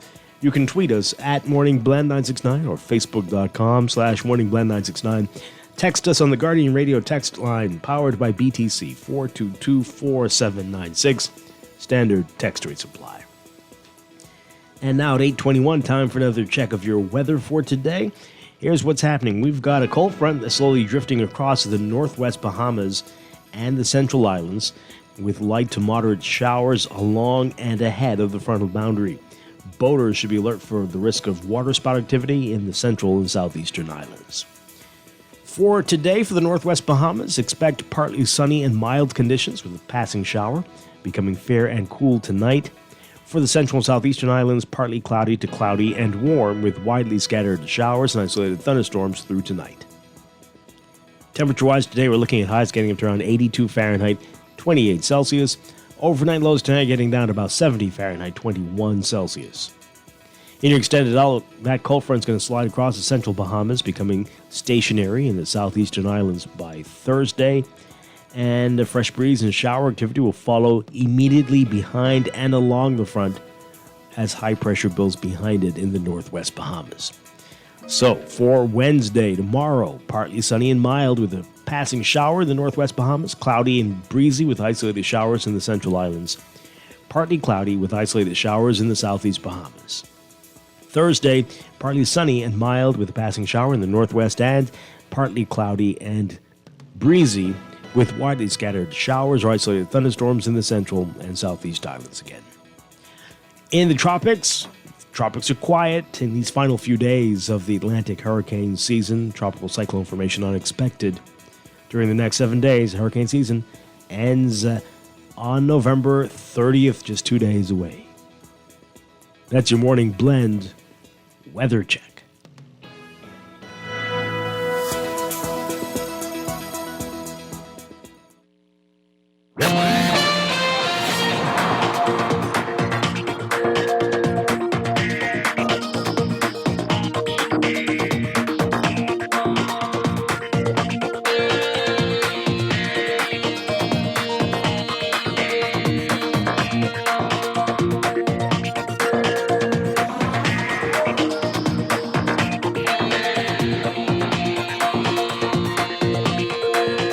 And at 8:24, time for another check of your traffic for this morning, brought to you by RBC. Get a no-fee RBC loan plus 5 chances to win up to $5,000. In your real-time traffic this morning, got a number of hot spots to tell you about. We've got Milo Butler Highway, heavy traffic from Fire Trail roundabout straight up to the Tonic Williams Darling Highway roundabout. Traffic backed up along that highway as well, westbound and eastbound. As you approach the roundabout, further up, we've got the six-legged roundabout issues northbound on Milo Butler Highway, eastbound on JFK Drive, a bit of congestion southbound on New Providence Highway, and a bit of congestion on Farrington Road as well, southwestbound toward the roundabout. Then we've got West Bay Street near Saunders Beach, heavy traffic for you eastbound heading toward the roundabout with New Providence Highway, and then a bit of congestion heading into downtown once you pass Arawak Key. Once you pass Arawak Key, you'll see that they're approaching Nassau Street eastbound this morning. Then we've got Independence Drive, heavy traffic both directions, east and westbound this morning between the roundabouts of Blue Hill Road and East Street. Blue Hill Road, heavy traffic from Carmichael straight through to that roundabout northbound. East Street as well between Soldier and the East-West Highway roundabout, heavy traffic for you there, especially northbound. Robinson Road, as usual, between Soldier and East-West Highway. Westbound traffic, slow moving for you there. Eastern Road, just east of Fox Hill to about Johnson Road, heavy traffic if you're heading westbound this morning. And then we've got a bit of congestion on Carmichael, westbound toward Coral Harbor Road. That's what we're seeing right now. That's your real-time traffic and your Morning Blend traffic alert. Brought to you by RBC. Learn more at rbc.com/Caribbean/Christmas Cash.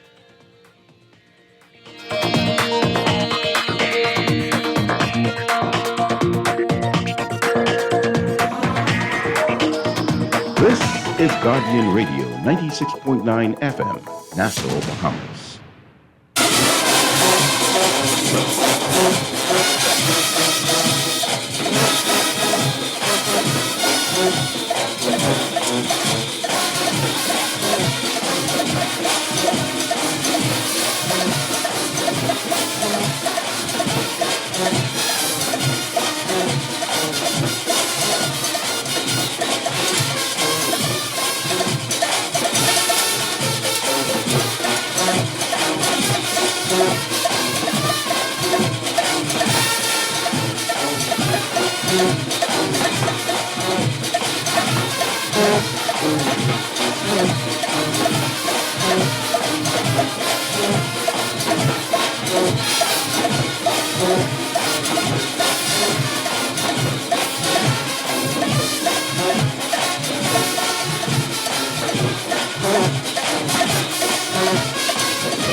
We're back here with Morning Blend on Guardian Radio 96.9. Dwight Strachan along with Duquesa Dean on this Tuesday morning. We're talking about what's in the news before the break, getting to Ron DeSantis and what the Prime Minister Davis is saying about DeSantis' comments, getting your reaction to it. These are some text messages. You can text us as well, 422-4796, or tweet us or Facebook us, or call in 323-6232.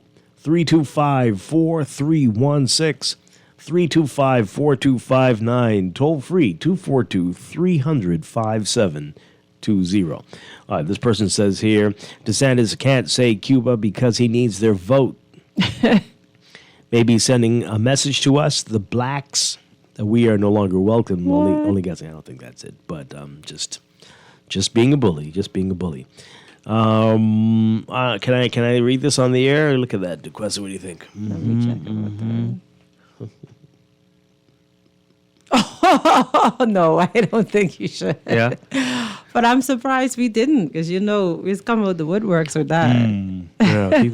People distracted. Could Christmas be. coming up. Could be. They don't have time to respond to foolishness. Yeah, maybe that's for the best. Yeah, maybe. And who knows? Stranger things have happened. We all thought that Trump wouldn't become president. Maybe DeSantis could surprise us all, and then you definitely don't want a bunch of people nearby to have told him where to take himself. And then now what?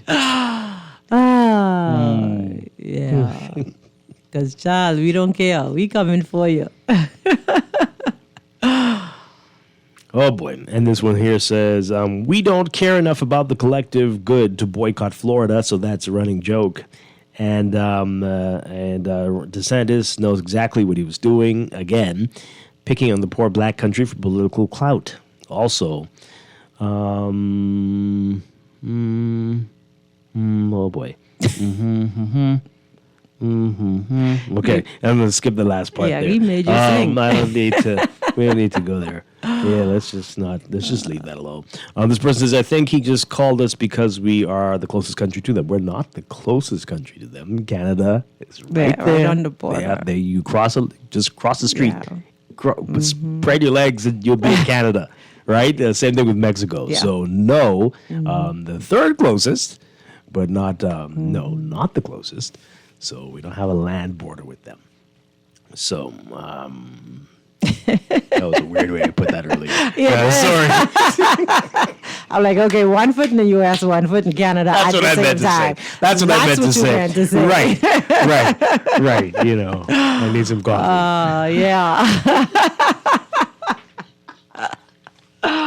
Yeah. Oh, boy. But you got it. Yeah, he's trying to be relatable and likable. Everybody loves the Bahamas. He has a lot of work to do. Yeah, he does. Really, he has a lot of work to do. Okay. So let's talk about the other matter. The Prime Minister addressed Savannah's Petty. So the Prime Minister was asked about this yesterday, what's happening, and he says, they're still speaking with him. What are they speaking with him about? The Prime Minister said, quote, the action I took was as a result of his admission in court and we are still talking with him about these matters. But there's no investigation. But there's no investigation. Huh? Yeah. He said that was it, pretty much. Basically. No. You know, that's it. Like, he resigned. That's Like talking to teach him, like, you can't do that. That's not cool. Nepotism isn't good. No. That's how we've gotten ourselves in these issues. No, just resign. So we got to have little lessons with you. Come for another class to learn that the resignation. Yeah, that's enough. That's gonna appease the people. But they're still talking to him. Yeah. We mean, speaking to him like we still say hello. Probably. Good morning. What are you talking about? There's no investigation. Like, what are you talking about? Right. So, who now is going to make sure that proper policy and procedure is in place? I mean, he resigned. So what's the next step? You mean for all the others who are for left? everybody else. Yeah. Like, how do we make sure next time there's a court case, we'll learn some information. It's governed properly, how about that? Yeah, okay. Yeah. What action did the Prime Minister take They exactly? asked him to resign. Okay. Okay. It's a lot. Okay, we're going with that. Some other people have not been asked to resign. Yeah, we're going to go with that. So hey. Let's take your call. Good morning, caller. You're on the air. Good morning. Yeah, hello. Hi. Yeah, tell me, man. What's going on? You know, long I was on the phone. You all talking? Yeah, that's what they pay us to do. But how are you? What's going on? I'm good, man. Listen, let me ask you this. The Santos, you all understand the nature of where this fella coming from? You heard anything about FTX and this same fella concerning the Bahamas people take money from this man? You heard anything like that? No. From who? DeSantis? You all need to investigate this. Tell Brave talk to the people in the embassy, man. What? Okay. All right? Bye. Okay. Well, I mean, that Do you think he's getting him mixed up? who knows? But I mean, that doesn't warrant this throwing type the of whole, talk. Right, the whole country. Right? That's not how things work. Okay. Let's see if we can get another call in here. Caller, good morning. You're on the air. Good morning. Good morning, Dwight. How you doing? Doing well. All right. Good morning to your guest. Good morning. I hear you talking this thing about Mr. Petty, right? In short is, how come Petty ain't arrested and charged yet? The reason why I say this is because they got Aiden Gibson in court, in a court case, charging in court for the same thing this man do. As a matter of fact, he did worse because he gave contract to his daughter. I understand that there's contractor. So we're gonna stop right there. But he says he didn't do that, right? It didn't come before him and the board. That's not how it works, apparently, when the contract is small. So that's the difference there.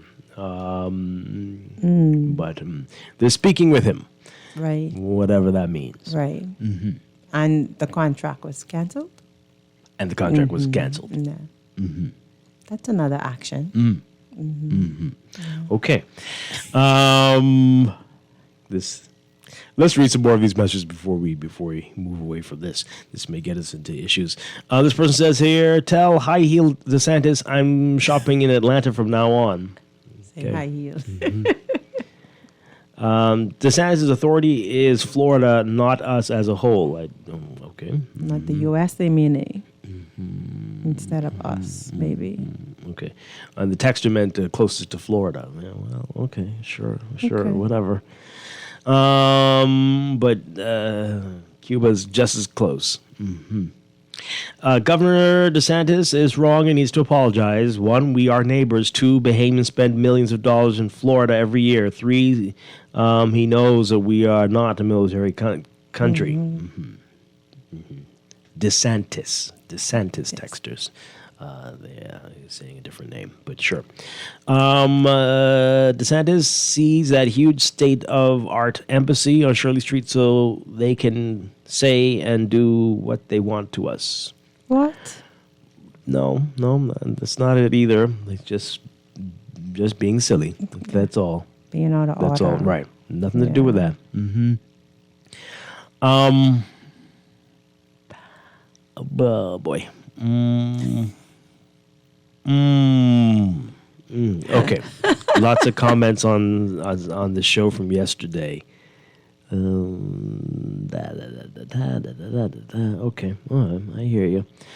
Another one here. These are a lot of messages I don't think we can read today. This one says, Petty needs to be removed as deputy speaker, though, and his judgment is flawed, and he is not fit to be an arbiter on any level. Wow. Okay. All right. No, serious consequences. Mm-hmm. This one says, let DeSantis say that about Russia or China. He just wants to be a bully to a small nation like ours. Yeah. Okay. Let's take this call. Good morning, caller. You're on the air. Good morning. Hi. All right. You're talking about Patty, right? Sort of. We got to bring charges against the government for her thing being taken away from her. Sorry, say that again? Could she take a lawsuit against the government for a contract being canceled? I don't know. I mean, that just seems like it would be a foolish thing to do, though. But, I mean... Looking at making sure they covering their bases.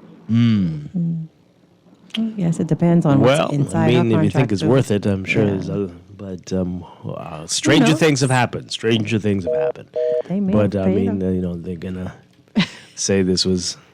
Yeah.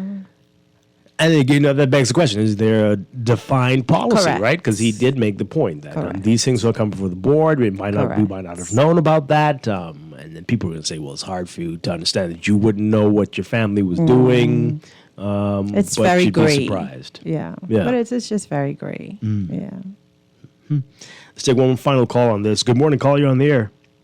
Morning, Dwight. Good morning, Professor. Hi, good morning. I personally believe that Bahamas government has been nonchalant with the inflammatory, I'm going to that level, talk that Ron DeSantis has spoken towards the Bahamas. The Bahamas is not at war with the United States of America, and to use the Bahamas as an example is even more egregious. You know, we have helped to build Florida. We pump more money into Florida by shopping and so on and so forth. I'm trying to find out whether this is really trying to decipher whether this is his personal attack against the country for whatever reasons we don't know. And then the way that the Prime Minister has so far responded to it is even more egregious. I mean, the thing is here, the statement or the commentary that he's given thus far, for me as a Bahamian, I mean, it's more like it's coming from a point of weakness. What would you want to hear from the Prime Minister, or what would you want to hear our response be? He needs to be more vocal, more aggressive on the speech that was made against the Bahamas, even if it was just an example. We can't just take this thing just as normal, things as normal, and not respond to it. This is not the first time this man has made a statement about the Bahamas. This is the second time. So the first time you would say probably it was a misspeak or it was a mistake. But the second time, Dwight, no man, there's an agenda behind this, and he needs to demand to find out from the U.S. Embassy what's really going on in this man's mind. Mm-hmm. We cannot take this just sitting down from a point of weakness. Mm-hmm. And that is the position that many Bahamians out here now are enraged, because it seems as if we just lay down and take any old nonsense, and our government is not aggressive in the matters where aggression should be shown, that we are serious about protecting this country and the imagery of its people. But that's where it's at right now. Thanks for taking my call. Okay. All right. Thanks a lot.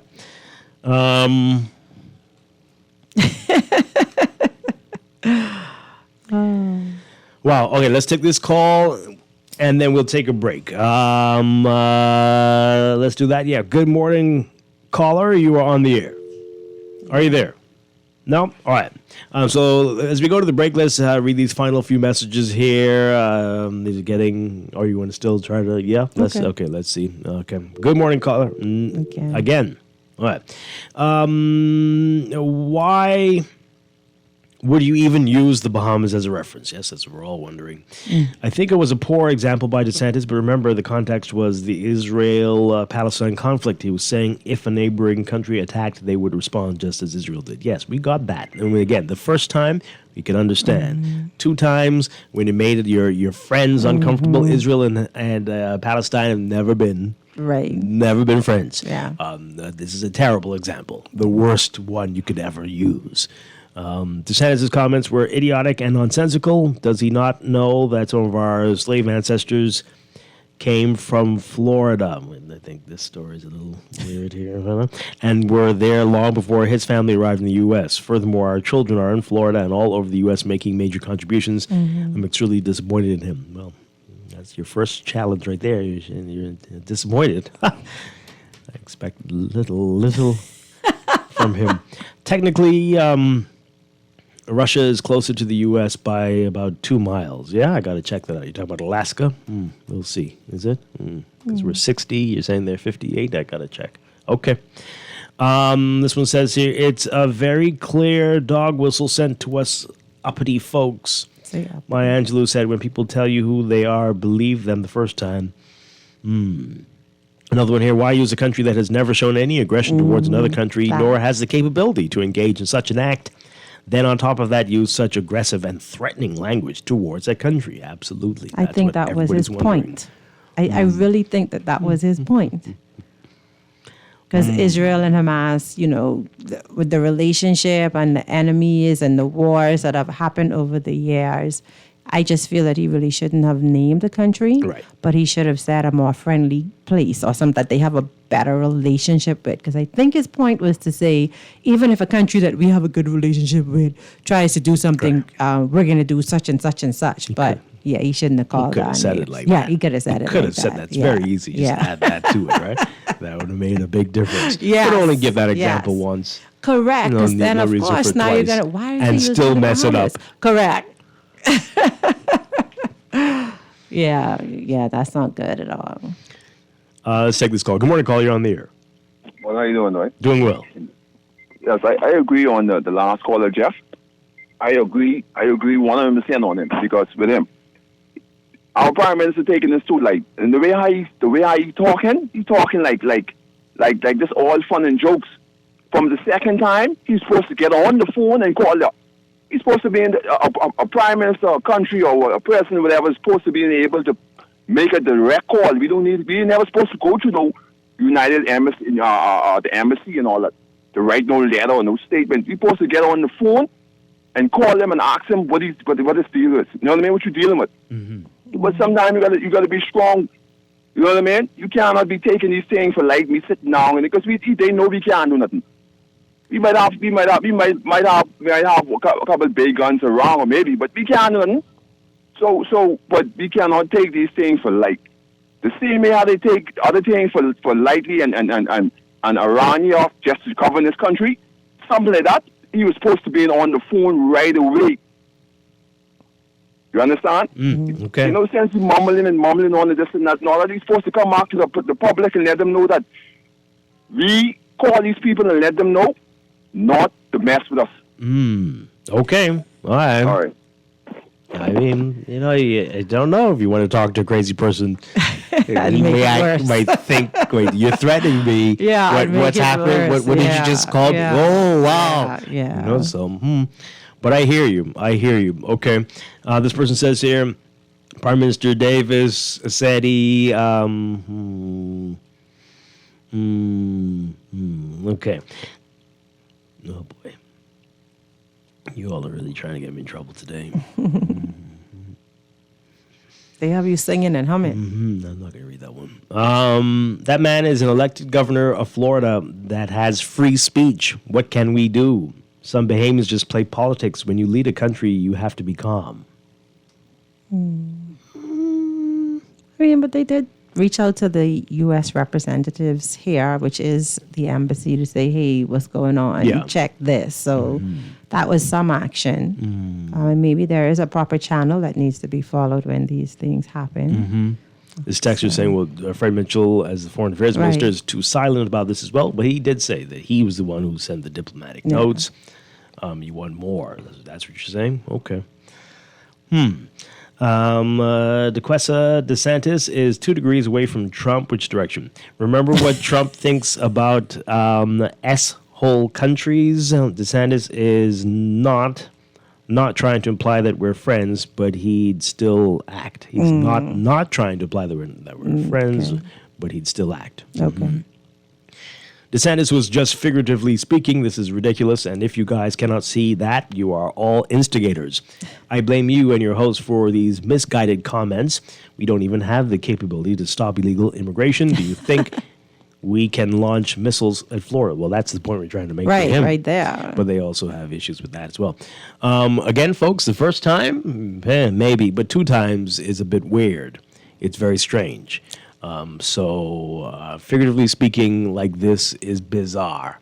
If you don't think it is, okay, well, maybe we can start doing some figurative speaking But I mean, if around we're here talking, and see what you say about that, right? More than once?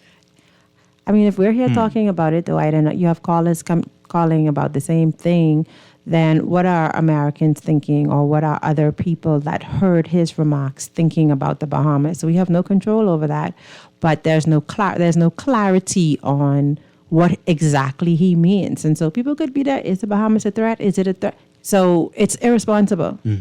It's just irresponsible. Yeah. That man from Florida just wants his name mentioned. He's trying to pull a Trump, but is failing because he's used to small countries to dump on. Is he even still a presidential candidate? Shoe fly. Say shoe fly. Okay. Okay, we only have a couple more minutes on this. Let's take this call really quickly. Good morning. You're on the air. I'm sorry to call back a second time. Typically, I don't. But, after hearing the commentary of some of the other texters, this is a matter we have to take very seriously. We are not instigators. Let's get this thing straight.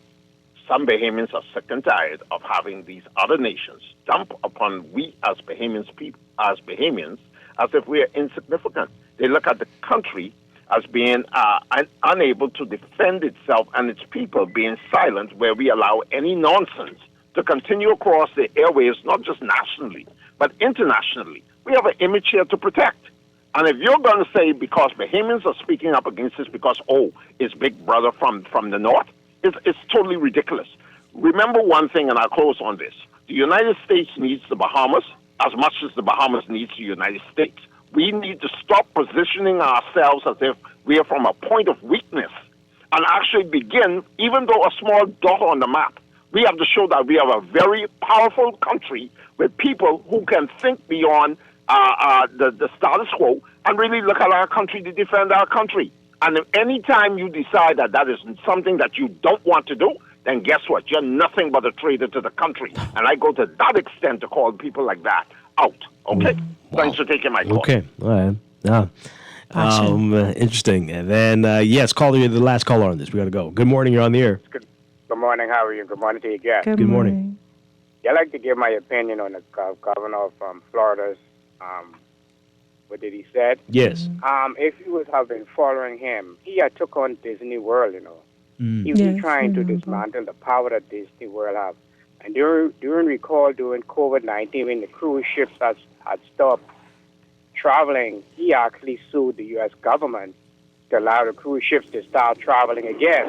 And so I think that is around the same period when some of the cruise ships came to the Bahamas to allow the tourists to come here and embark from Nassau. And if you notice, recently a lot of cruise ship has now been using the Bahamas or buying land and keys to make the Bahamas now their port or their main port. And I believe Ron DeSantis is kind of jealous of what the cruise ship has been doing and what they have been investing in the Bahamas. I think that's an issue for him. And that is my point. We have to see exactly what he is focusing on as relates to the cruise ship now, spending billions of dollars in the Bahamas buying these keys where they can now bring tourists here. Interesting perspective. Thank you very much. Appreciate it. So he's seeing us as competition and just using, saber rattling. You think it's to get under our skin, maybe? Okay, let's go to the break. Let me read some messages as we go. This person says here, Philip Davis, better don't have no tough stance on Ron DeSantis because we as Bahamians aren't into nothing. Ron maybe knows something we don't. Maybe he has information on terror cells here. Oh, come on now. No, that's not what it was. It was just an example, but a bad example. A bad example. Yeah. This one says here, see, this democracy business has run its course. What? This is not the best way to select our leaders in this age. A deep dive needs to be had. So how do you think we should do it? What, have everybody run a race? Whoever wins? What are you suggesting? What's the best way? Fight to the death? Whoever? What are you saying? What's better? What's better, Texter? They say that folks who run for office are, some not too nice words here, by definition, so I do not know why we're surprised by the outcomes every time. And then the Bahamian people place so many demands but don't want to pay them a good salary. Who in their right mind would do that job for $28,000? They got a teeth. Set them up. Oh, boy. This one says here, why do we believe what a prime minister says in public is an absolute reflection of what is said in private? Our media is giving this attention only excites Bahamians, and DeSantis is using it to boost his likes. Okay. The texter who said that we are instigators sounds like an expat. Yikes. Okay.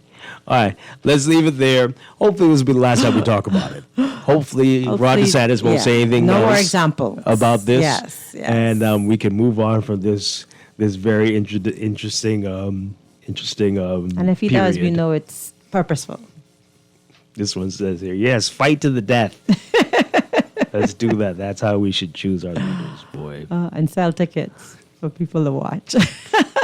You will be our leader for the next 4 years. Wow. Anyway, this is Morning Blend. We'll be back. Stay with us.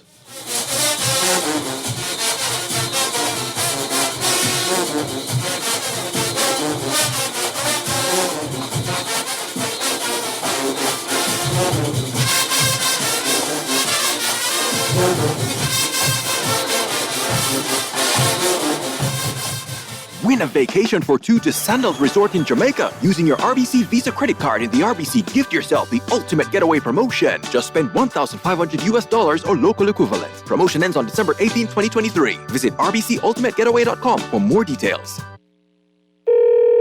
Hi, my AC just went out and I need someone to come fix it. I'm sorry, we're closed. Okay, what about tomorrow? We're only open on Thursday. And we're fully booked. Have anything next week? No. Okay, when can you send someone out? The 22nd is open. I'll take it. Of December 2023. With the best medical cover for your dollar, we're like an AC technician who isn't too busy for you. CG Atlantic Medical and Life. Good like that. It's been 35 years since Custom Computers was founded, and we'd like to celebrate that milestone by thanking you, our clients and customers. You've inspired 35 years of expert service and support, partnering with the world's leading brands like HP, Apple, and Microsoft. We take pride in setting the bar for what you expect and deserve from a homegrown Bahamian business. We're here to serve you when you need us, so call 396-1101. Custom Computers, raising the standard since 1987. Screws and Fasteners World, Balfour Avenue and Palm Beach Street, has those hard-to-find fasteners for you right now. You can find stainless steel regular hex, carriage bolts, galvanized bolts, threaded rods, nails, self-tap screws, sex bolts, anchor bolts, turnbuckles, masonry tools, hand tools, and weed whacker strings. Check out the rope selection and car body fasteners, too. Special orders are welcome. It's your #1 fastener store. Screws and Fasteners World, Balfour Avenue and Palm Beach Streets. Call 326-1976. What would you do with extra cash? Plan a trip. Overhaul my wardrobe. With CIBC First Caribbean, you can get comfy with savings on your mortgage costs. Buy or build your home or switch your mortgage to us and get up to US $1,000 off the loan application fee. Up to US $2,000 off home insurance. With up to US $10,000 towards switching costs, your pockets will be comfy too. Visit CIBCFCIB.com/get comfy for more information. Conditions apply.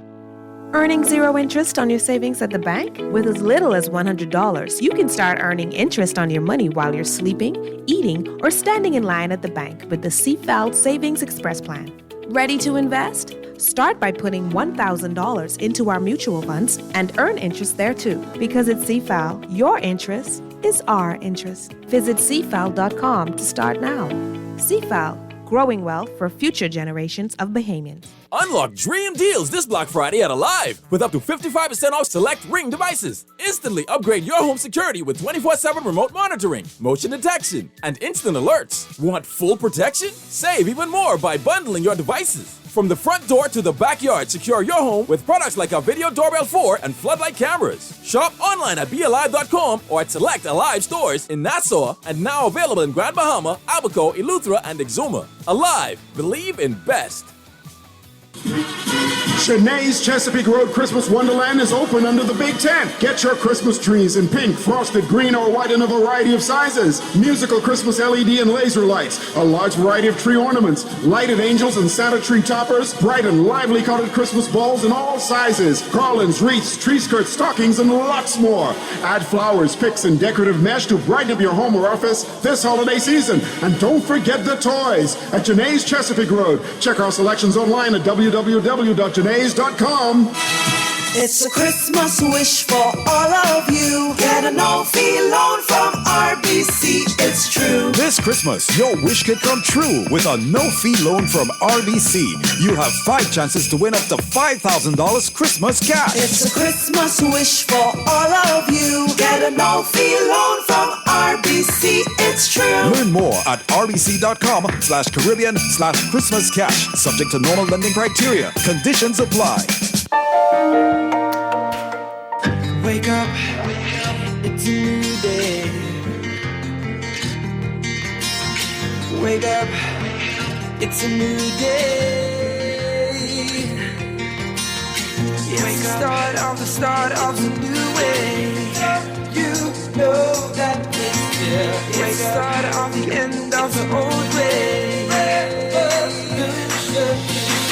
Wake up, it's a new day.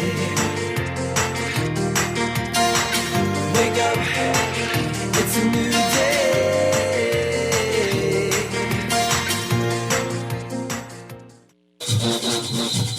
Yeah, you thought we was finishing. Spin Tech Pro.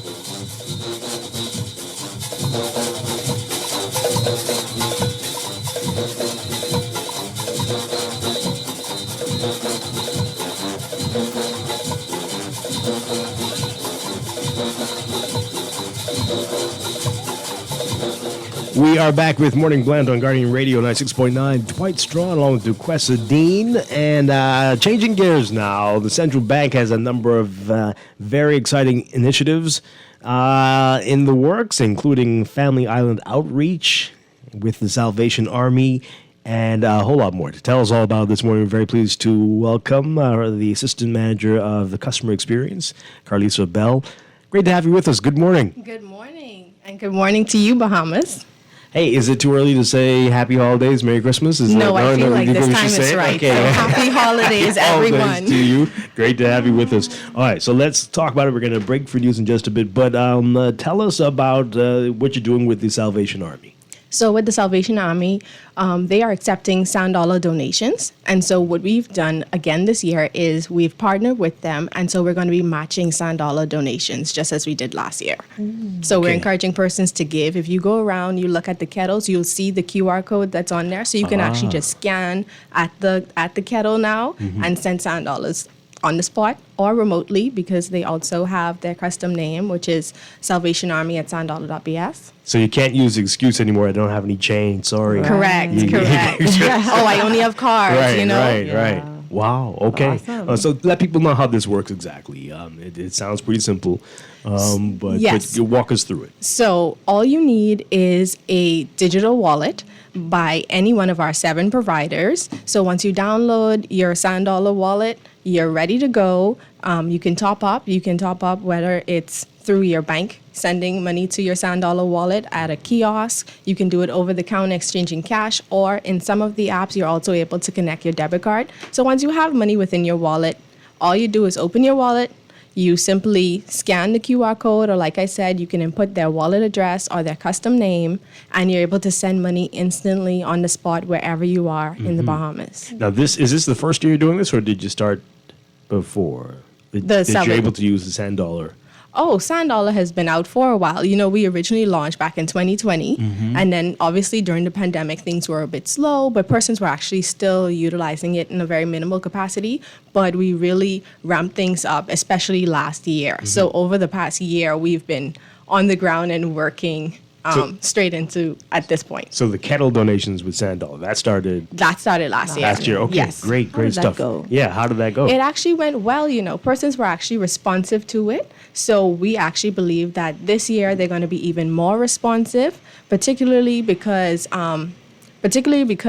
have the QR codes that's actually on the kettle signs. And so persons, you know, if you're in a hurry, you're able to quickly scan and go, or, you know, it's on the go. Okay. Yeah, wow. Okay, can you say how much was raised last year through this? We also donated. So they were able to get a few $1,000s as well overall in donations in Sand Dollar, which I thought was pretty amazing. That is pretty good. Yes. Yeah, wow. Okay, and they are all out everywhere. You can see the everywhere. kettlebells and the I ringing. never even looked on the kettle. Yeah, I didn't see it before. I never looked on the kettle. You'll see it now. Last year we had signs attached to the kettles, but this year we decided to just put the QR codes directly on it.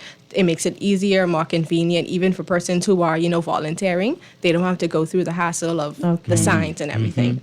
So, and this is going to be everyone, or is it select locations where? No, all across. Wherever you see a red kettle, you should see a Sand Dollar sticker onto it. Excellent. Okay, so we're going to take the break for news. When we come back, we're going to talk about some other things. We've got some special holiday rebate promotions and more.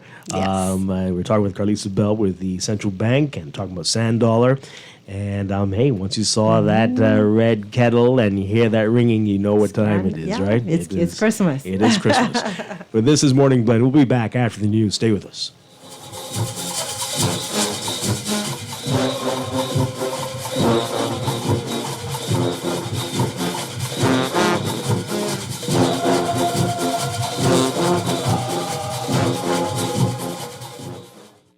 This is Guardian Radio 96.9 FM, Nassau, Bahamas. Is Guardian Radio 96.9 FM. Fresh news, smart talk, all day. The views and opinions of the host and guests are their own and do not necessarily reflect the position of the management and staff of Guardian Network. Wake up, it's a new day. Wake up, it's a new day.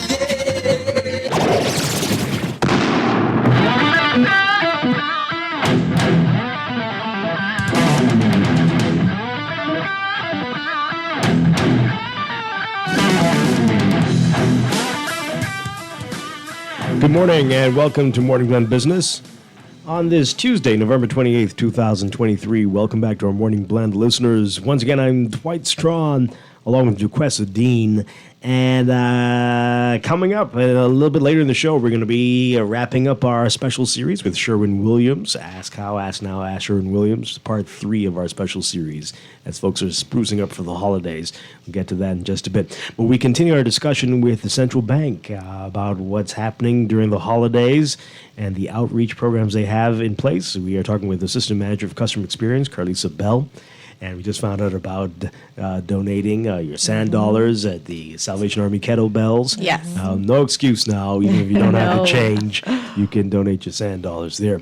But you've got some other partnership opportunities with nonprofit organizations. What can you tell us about that? Yes. So just like what we're doing with Salvation Army, we want you, if you have a nonprofit organization and you have certain initiatives that you're doing during the season, we want you to write into us at sdau@centralbankbahamas.com.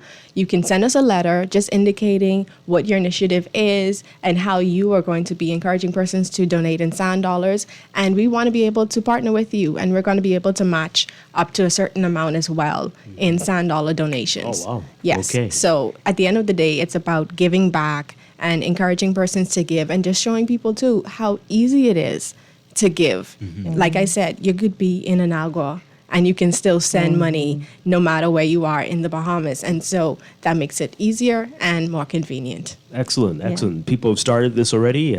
Yes, we actually started receiving requests already. And so we're happy to see the expansion of these charitable donations. Give us that website again. So our email is sdau@centralbankbahamas.com. Okay. So it's dollar for dollar, right? Yes. Same Yes. value. It's literally just a digital version of the Bahamian dollar. Yeah. Wonderful stuff. And for someone listening, are there any fees involved for withdrawals or anything like that? So sending person-to-person transactions, or whether you're paying at a merchant, those transactions are free. Sand dollar transactions have no cost. Now, I would say if you have depending on your digital provider, some of the services within their apps may be additional charges, but that's for their added services. Okay. So sand dollar transactions right now, free. there's no cost. No. Great. Wow. Great. And what do people need to know about topping up and the benefits there? So topping up, like I said, you have several options now. You can actually top up. We've been happy to announce that you can now top up from your bank. You can actually send sand dollars to your sand dollar wallet via your mobile, platforms of banking. You also can do it over the counter. Like I said, if you have some extra cash and you're like, what can I do with this? Top up. Even if you're at the grocery store, you can actually say, hey, let me put this money on my sand dollar wallet. That's another way to do it. Somebody could be generous enough to just transfer you some money. That's another way to top up. That sounds good. Right? You can go to any one of our digital wallet providers. They have agents, which are different merchants that actually facilitate topping up as well. So that's another option. And then some of our providers also have kiosks. You would see them around town. For example, you'd have, Suncash has their quick pay machine, Island Pay has a kiosk. We have several of them that actually are putting kiosks around town, even on the family islands as well. So that's actually making it a whole lot easier for persons to top up. And there's an event this weekend. Yes. Yes. I think we're going to learn a lot more about it on the show in a couple of days, actually. But tell us about this and what Sandal is going to be doing. So we're going to be kicking off the holidays at Tingsmas on Tingsmas. Tingsmas Market. Yes, on Sunday. We're going to be there from 10 to 6. So what we're doing is we're just pushing, again, our rebate program. So if you spend at least $25 at Tingsmas, you can get up to $20 back in your wallet. Also, we're going to be having a spin the wheel. That's been just very popular because persons can win up to 50 sand dollars with our spin the wheel. So, that's been a game changer at these events. Wow. Trust me, persons are excited to do that. So we want persons to come on out, stop by our booth. You can learn more. Even if you do not have a wallet, you can download one on the spot. You can also top up because there will be cash machines as well on the ground that you're able to top up while you're there. But we also encourage you to top up in advance. That works just as good. All right, so tell us when and where is Tingsmas happening? So Tingsmas is going to be at Collins House this Sunday from 10 to 6. That's on Shirley Street, on the grounds Yes. of the old Yes. Ministry of Education. Okay, is it education? Yeah, that's Okay, right. Okay. All right, so that's going to be a lot of fun there. And again, you could win some sand dollar. Yes, you can. Okay, wonderful stuff. If people want more information, what should they do? Just to understand how sand dollars work and loading wallets and signing up for them. Where can they get more information? So if they want more information, they can visit our website, which is www.sanddollar.bs. They can also find us on all our social media as well. They can also just send us an email. They can send us an email again at sdau@centralbankbahamas.com, or they can call us at 302-9880. Okay, so Carlisa, we've been having a very nice discussion this morning, but there's always one of these people. This texter here. Brace yourself for this. Okay. Dwight, I'm disappointed in you and Guardian Radio for continuing to promote and giving a platform for the promotion of central bank digital currencies. There's so much information available on the dangers of CBDCs. We don't like them. Please stop. Okay. We love comments like that because we get to also just express, again, the many benefits. So speaking of benefits, I actually just came back from Long Island from one of our family island outreach. So they have a bank on Long Island? No, they don't. Oh, okay. So they have 2 ATMs. And Long Island, like I said, lives up to its name. It's very long. You literally have one ATM up north, which persons in the south will not drive over an hour and some to get to. Wow. And then you have one closer in the Clarencetown, Deadman's Key area. That ATM, we've heard on a constant basis, is temperamental, they call it, because somebody could walk into the ATM, it works, you go in right after, and it's not working. Yep. So I've seen firsthand. They're like that in Nassau too. Okay. Exactly, right? Exactly. You drive all the way one way for the ATM and it's down, right? So one of the things that I saw as a benefit was person saying, hey, I need to send this money. There's no bank. We have this excess cash. What do we do? And being able to explain to them the benefits of Sand Dollar, they were so grateful. They were like, this is what we need. You know what I mean? Because persons not even just sending money person to person, but being able to pay. I was in a store and she said, my shelves are dry because I wasn't able to pay my supplier because I had no access to a bank.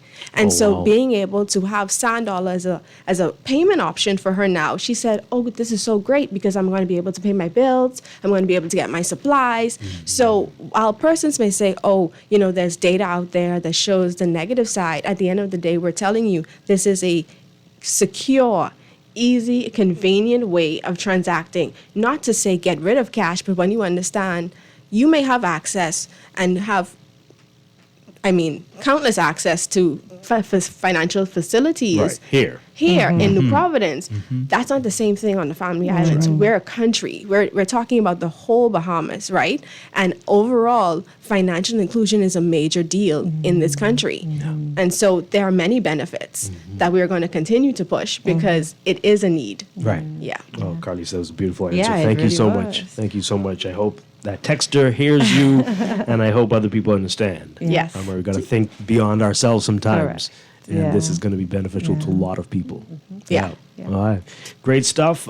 Thank you so much for being here this morning and sharing this information. I don't know if we missed anything out there. Yes, We did? our Okay. holiday promotion. Okay. So we kicked it off with Tainsmiths, but from December 4th to the 30th, we're going to be stationed in the mall. So we have a list of Sand Dollar merchants that you're going to be able to shop with, and you're going to be able to redeem whether in person or online. So once you spend at least $50, you're going to be able to get up to $25 back on purchases. So if you're shopping in the mall, there are several stores in the mall. For example, if you're in the food court and you're hungry, you can grab a bite at Fork. You got Miniso's. There's so much, even Sandy's and Shane's. There's a lot of stores in the mall, outside of the mall, even AID. You're going to be able to shop and again, get Sand Dollars back. It's just to encourage persons to experience Sand Dollar. So, yeah. Okay. That's beautiful. That sounds good. From December 4th to the 30th. Yes, Okay. we're going to be in the mall stationed at Omni. And getting money back at Christmas. money back. That's Yes. unheard of, right? Yeah. So that's amazing. Yeah. Yes. Amazing stuff. And again, if you missed anything, to get all this information, we would just go on your social media, I guess. Yes, you can go on our social media, and it's not just us who are doing things with Sand Dollar. We also have Suncash that's also doing a promotion as well with Sand Dollar, so you can go and check out their page as well. And the other AFIs or financial digital wallet providers, they're also doing things as well. So you can check It's them gonna out. be an exciting Sounds time. good, yes, Great stuff. Carly Sabel, thank you so much for being here You're this welcome. morning. Thank you so much. All right. We're going to take a break and be back with more Morning Blend Business in just a bit. Stay with us. Get ready to jingle all the way to Christmas with Fidelity's festive giveaway with over $10,000 in cash and prizes up for grabs. Apply for a loan or open an ASU savings account for a chance to win big. Visit any of our branches for more details. Terms and conditions apply.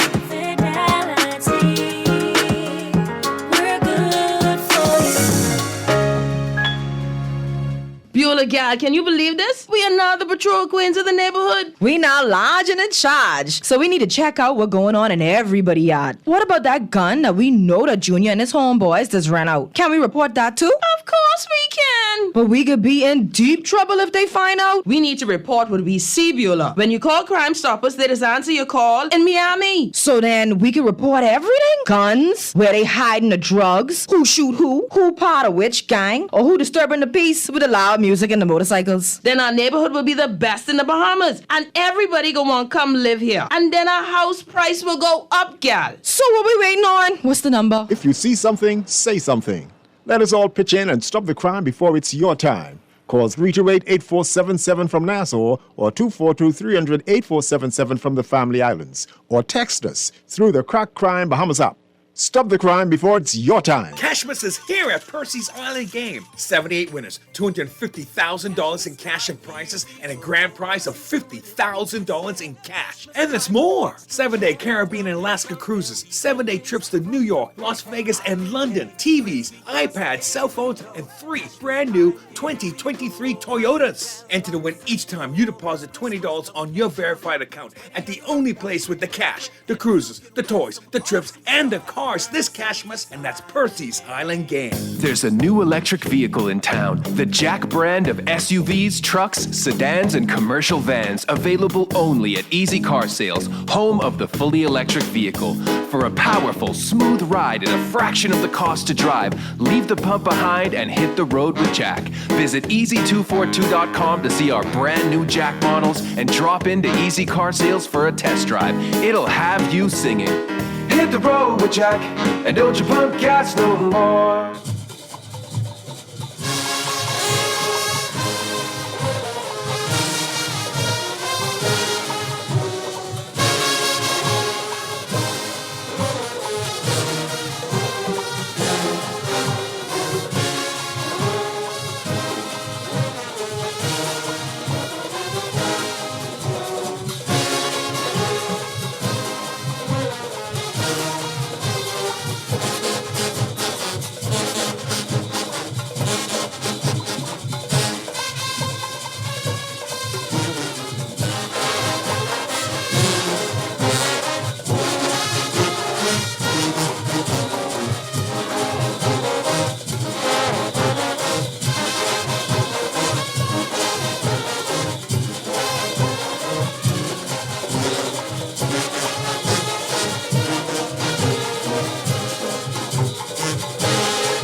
Welcome back to Morning Blend Business on this Tuesday morning here on Guardian Radio 96.9. Dwight Strong along with Duquesa Dean, and it is time for part 3, the final part of our special series with Sherwin-Williams Bahamas. Ask How, Ask Now, Ask Sherwin-Williams.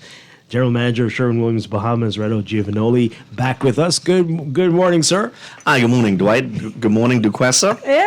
That's perfect. I made it. It's perfect. Perfect. All right, so part 3. Yes. We've talked about a lot in the last couple episodes, Yes. but what are we going to be focusing on? As it's crunch time now. I got only about a month, less than a month to Christmas Day. Yeah. What are we going to be looking at today? Well, today, most people have already painted a little bit. They've already made mistakes. So I'm here to go over a couple little things. One of them would be the best time to paint. Okay. Touch-ups, the best way to do touch-ups. Okay. You know, because you finished, or maybe you finished the wall and then somebody marked it, you have to touch it up. And then a little bit about polyurethanes, and wood stains. We didn't cover too much of that. And there's some little myths that I want to bust. And then, if we get into it, a couple little painting myths, one or two or three of them. Okay. Sounds good. Yes. All right. So, best time to paint? Well, the best time to paint is usually between 8 o'clock and 12 o'clock in the day. You don't want to do it too early because then you have draft. There's a lot of draft. And what happens is if there's water or draft on the wall and you go to paint, paint peels off. Then the other time then is 3 to 5. Well, right now it gets kind of dark quickly, so 3 to 5. You don't want to paint between 12 and 2, ideally, because sometimes, right now it's kind of cool weather. But if you're doing it in the summer, do not paint. That's the hardest time of the day. And what happens is sometimes if you paint when the sun is directly on that, like blasting onto that wall, what then happens is the paint sometimes dries quicker than it can dry or stick to the wall. So if the paint dries before it has time to stick to the wall, it then peels off. So in that case, paint something. You can paint during the 12 to 2, but paint somewhere in the shadow, like in the shade. Don't paint in the direct sunlight. It's like washing a car.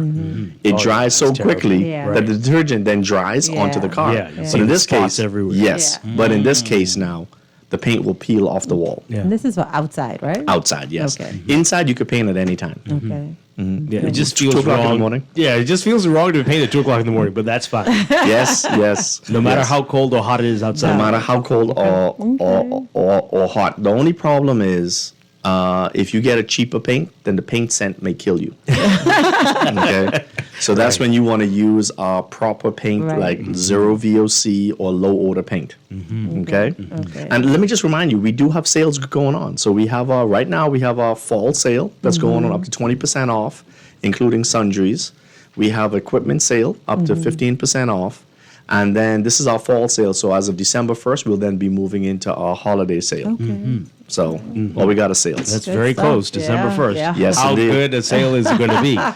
Prime, good prime sale. Okay, we'll have something for everybody. Okay.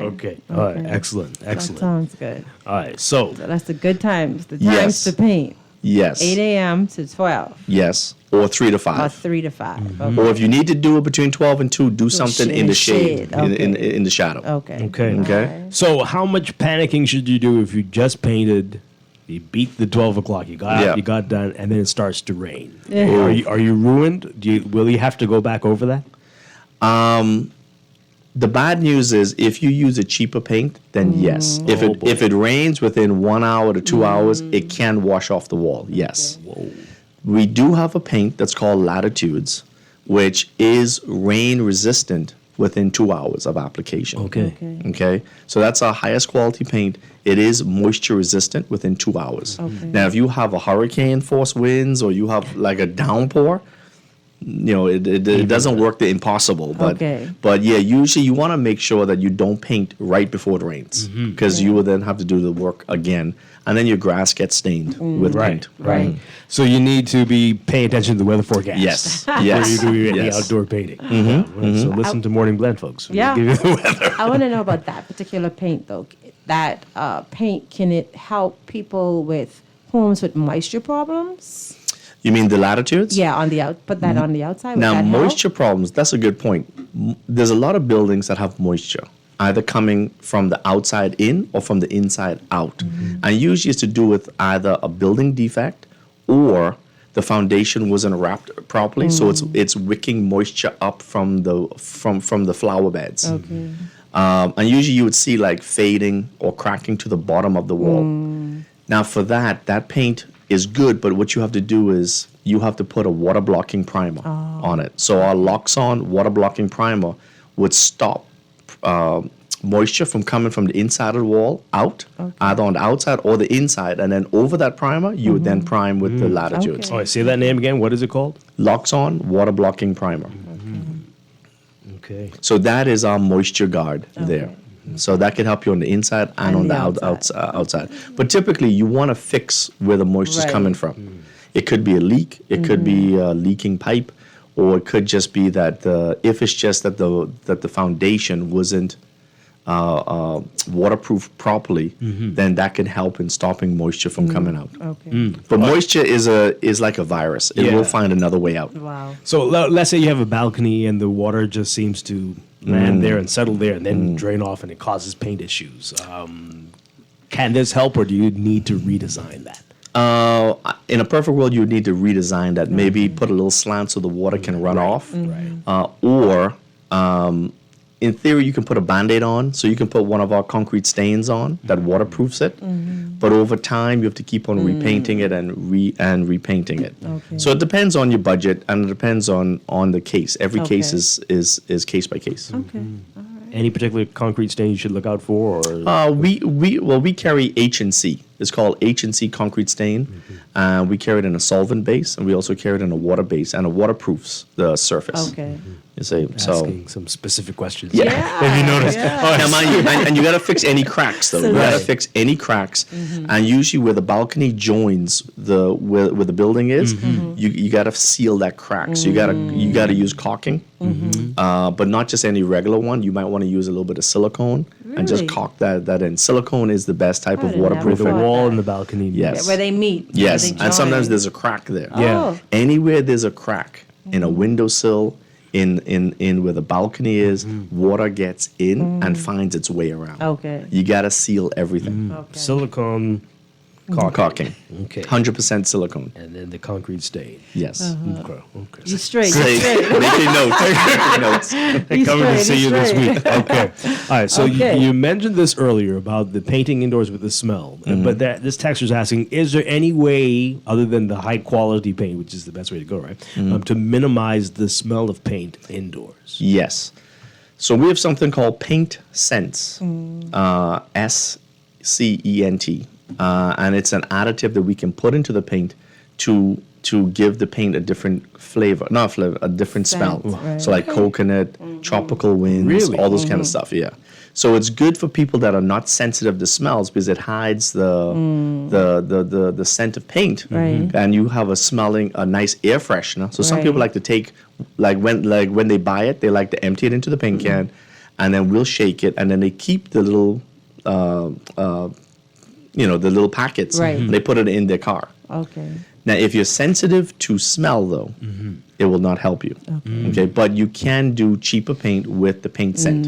And how long will that last? Only until it dries, or No, it can last upwards of 30 to 45 days. But it depends on what you do. You know, if you're frying eggs in your bedroom, it's a different story. Okay, but usually, and then you get nose blind to it. But other people will come into your house and say, "Wow, in here really smells fresh." Most important thing is as you're applying the paint, you don't really smell the paint scent. You smell the nice tropical winds or the vanilla pretty cool. or the coconut. I have a question about it though. The scent is an indication of what? Like, is that a health issue to have a strong smelling paint? You like mean that? the paint? Yeah. Yeah. Well, like it's what are the impacts of a cheaper paint? It's the VOCs. So it's the volatile organic compounds. And what they are all the raw materials that go in that give off these scents, that give off these, like if you get new carpet, you smell that carpet. Right. You get new curtains. Those are all, and those organic compounds is what causes your sinuses to flare up or your sensitivity. So a lot of our paint now are made with zero VOCs. So it doesn't have all that stuff. It still has a small scent to it, but not as much as the cheaper or the older paint. Okay. Sometimes the cheaper paints are not held to the same standards as big manufacturers because they're not open to liability issues or suing or civil suits. So the smaller companies go under the radar. They put the cheapest stuff in. Okay. They're not going to sell high quality paint with high quality material at a cheaper price. Right. No, it just doesn't work. Okay. You see? So. All right, so we want to talk about touch-ups. So Yes. Let's begin with inside, and then we'll go to outside. Yes. Anything special you need to do if you're touching up the paint on the inside? The most important thing is whatever brush or roller you use to paint the wall initially, use it again to touch up. So some people paint the wall with a roller, and they roll the entire wall, and then 2 days later say, "Oh, I got to touch up a little spot." So they get the cheapest chip brush, and they come and they put the paint on. The problem is it'll be the same color out of the same can you use, but because the profile is different. Instead of seeing a roller stipple, texture, you see actual brush mark. You will see that touch-up. Okay. So you got to use a roller, right? So sometimes you don't want to break out the big 9-inch roller to Right. do it, but we have little touch-up rollers, which are 3 inches. It's a soft woven nap, and you come and you touch it up, and it gives that stipple look that blends in with the rest of the wall. So you can't touch up with a brush if you've rolled it. If you've brushed it, you cannot touch it with a roller if you've brushed it. Wow. Now, we do have some high-quality paints that are self-leveling. Okay, when I say self-leveling, use the cheapest brush, but it has the attributes of leveling again, so all the brush marks level out. However, you may still see that because it doesn't have the stipple. So sometimes rollers give a little stipple look to it. A little not texture, but it's a profile that looks like an orange, like an orange peel or something like that. If you use a chip brush, it will not come out the same. You could use the same can, but you will see it, not because of the color difference, Right. but because of the profile difference. Redo, you said the paint was self-leveling? Yes. The paint. The paint will self-level. We have smart paint now. Yes. So usually a lot of people use it like our emerald urethane that we use on the outside or the inside for trims. If you take a nice brush and you brush it, you don't want to see brush marks Right. in your trim work. It will self-level and smooth out by itself. My goodness. Over a period of time, or just No, within within the 5 minutes. application? Yeah, Okay. and How it'll long dry has this smooth. technology been around? Oh, for a couple of years. Really? Yeah, for a couple of years. Self-leveling. If you don't have self-leveling paint, then you can use an additive called Floetrol, which you can add to latex paint, and that'll help give the paint a little more fluidity, and it'll self-level. That's amazing. That's Especially amazing. if you're spraying. So any sprayers out there, you want to use like a Floetrol additive to help you spray better, and it'll just melt onto the surface. Okay, so I now if you painted last year and you want to touch up this year, do you call that touch up? Well, and if you don't remember if you used a brush or a roller, what do you do? Well, it will never touch up completely because between a year and now, the paint would have faded a little bit. Now, if you use cheap paint, it would fade in different blotches in different areas. If you use good quality paint, nothing stops fading, but it'll fade more evenly. Okay. But when you put on a new coat of paint after it's been a year, it's hard. Some people get away with it depending on the color. Like if you use a beige or a white, they hardly fade. Right. But if you're using a green or purple or red, it would have faded. So when you put that new touch-up on, it'll look darker or brighter than the original. So you may have to paint from corner to corner or from wall to wall. Okay. Okay. All right. Yeah. So it's hard to touch up a year-old paint because it will fade, especially in this kind of environment. Okay. So you're just gonna have to just do the whole Do thing. the whole wall. Well, you can do one side. See, most people when they look at a building, they only see one side. They're not going to compare it to the corner, like going down. So if you just want to do one side, that gets you going. Like the front. Yes. Yeah. Yes. Yeah. People don't look at the side much. Right. Yeah. Okay. All right. So if you're outside, tips Touching for up. touching up. Yeah, well, yeah, you gotta usually if it's within 3 months, you can touch up. 6 months you can touch up. But if you're going like a year and depending on the color, you may have to paint from wall to wall. Okay. Now you can try it, okay? But if it doesn't work, just keep on painting. So at about a year, do you have to use your what's that called? Wash the Pressure wall? washer? Yeah. Now, yes. Now I was gonna get to that. Now surface prep is important. So if you're gonna repaint your house and let's say you're living by the ocean, there's a lot of sea salt on the surface. You got to pressure wash that off, okay? And sometimes just a quick wash doesn't get it off. What Sometimes if you don't see it? I mean, You might not won't. see it. Okay. you won't see it. So sometimes people use like a cleaner. So they use a siphon hose and they mix the cleaner in while it's a pressure washing to get it off. That's the best way to get that salt off. If you're on a busy road, there's a lot of soot from cars. You got to get that off. Pressure washing you got to use a cleaner with the pressure washer. The pressure washer only gets off dirt that can come off. Okay. But sometimes there's hard, stubborn dirt, like especially chalking. Chalking is a problem that a lot of pressure cleaners, just because you pressure clean doesn't mean it's going to come off. You have to use sometimes a solution that actually breaks the chalk down and takes it off the wall. So when you pressure clean it, it'll fly off. Doesn't pressure cleaning break the paint? Depends on how close you go to the surface, and depends on the pressure of your pressure washer. So pressure washers, they can go up to 4,000 psi, but it's not the actual pump that's making the pressure. It's the nozzle that breaks it. So if you go too close to the wall, then yes, you can peel off paint or you can peel off concrete. But if you want to loosen the pressure, just move away from the wall, and then you have a larger spread. And if you don't do any of that, you don't do this prep, and you just decide to paint, what could potentially happen? Paint will peel off because it's like throwing paint onto soil. It doesn't stick. So if you find your paint is peeling, and let's say you take that strip off that was peeling and you rub your hand onto the wall that's left there and you see a lot of chalk, that means your paint failed because it didn't adhere to the surface, because it was just sticking to powder, really, not to the actual wall. You got to make sure that your surface prep is important, or else you're going to waste your money and your time. And how soon after you pressure wash and clean it should you start to paint? I'd say the next day. Let the walls dry fully, and then you can paint the following day. All right. And you have pressure cleaners for sale? Yes. We've been trying to get in more of the homeowner electric ones, but right now we only have the professional ones, the big ones. But hopefully in the new year, we're going to start carrying more of the more homeowner, like 1800 PSI. Some of the people just need to just clean off a little bit, clean off the car, clean off the driveway. And that's what we're trying to get in stock now. We're talking with Reto Giovanoli with Sherwin-Williams Bahamas. Okay, polyurethane and wood stains. Wood stains. Yes. Let's talk about those. So most people like to coat their front door with a stain, and then they put a polyurethane over it. That's the clear. That's the clear. A lot of people don't know the difference.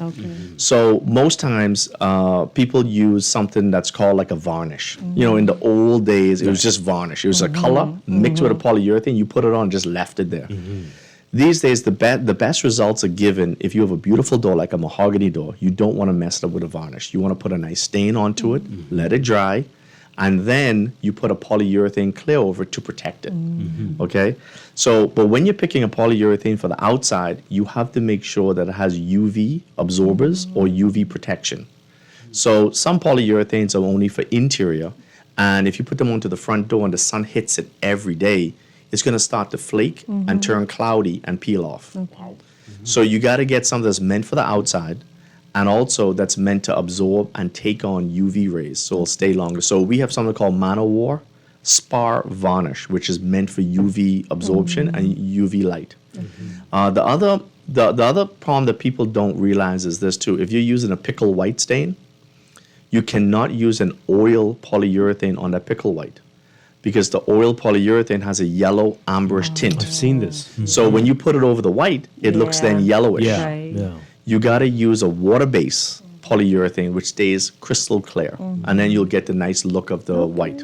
So always use a water-based polyurethane over a pickle, not an oil. So got to make sure it's UV. It's got UV protection for outside. Yes. Indoors, that doesn't matter. Doesn't matter. So we have polyurethanes for floors that dries within 2 hours. We have polyurethanes for ceilings, for trims, for anything, and they're very, very durable. It's just that front door always gives people problems. That front door. So can people paint their wooden floors versus using the stain? It depends on what type of wood you're using. If you put a nice Abaco pine down, you don't want to. If you paint it, you're covering the wood. You can never get that wood back, right? But if you stain it, you see the beauty of the wood, but just in a different color. So it depends on the wood you're using. If you're using like 2x4, right, then you can do whatever you want with it. You can paint it. Typically, if you're painting an indoor floor, the kind of paint you got to use, make sure it's for interior and exterior, and make sure you open all the windows to let as much air flow through as possible. It needs air for it to help dry. Sometimes people put, like some people would put a exterior solid color stain on the interior, but there's not enough wind to like dry it, and it never dries. So you got to be very, very, very careful. Now, if you want that very glossy, shiny wood look, what determines this? Is it the stain? Is it the polyurethane? Yeah. Do you need to like lacquer that on? And how much to get it to be that really glossy look? Like tile, right? Yeah.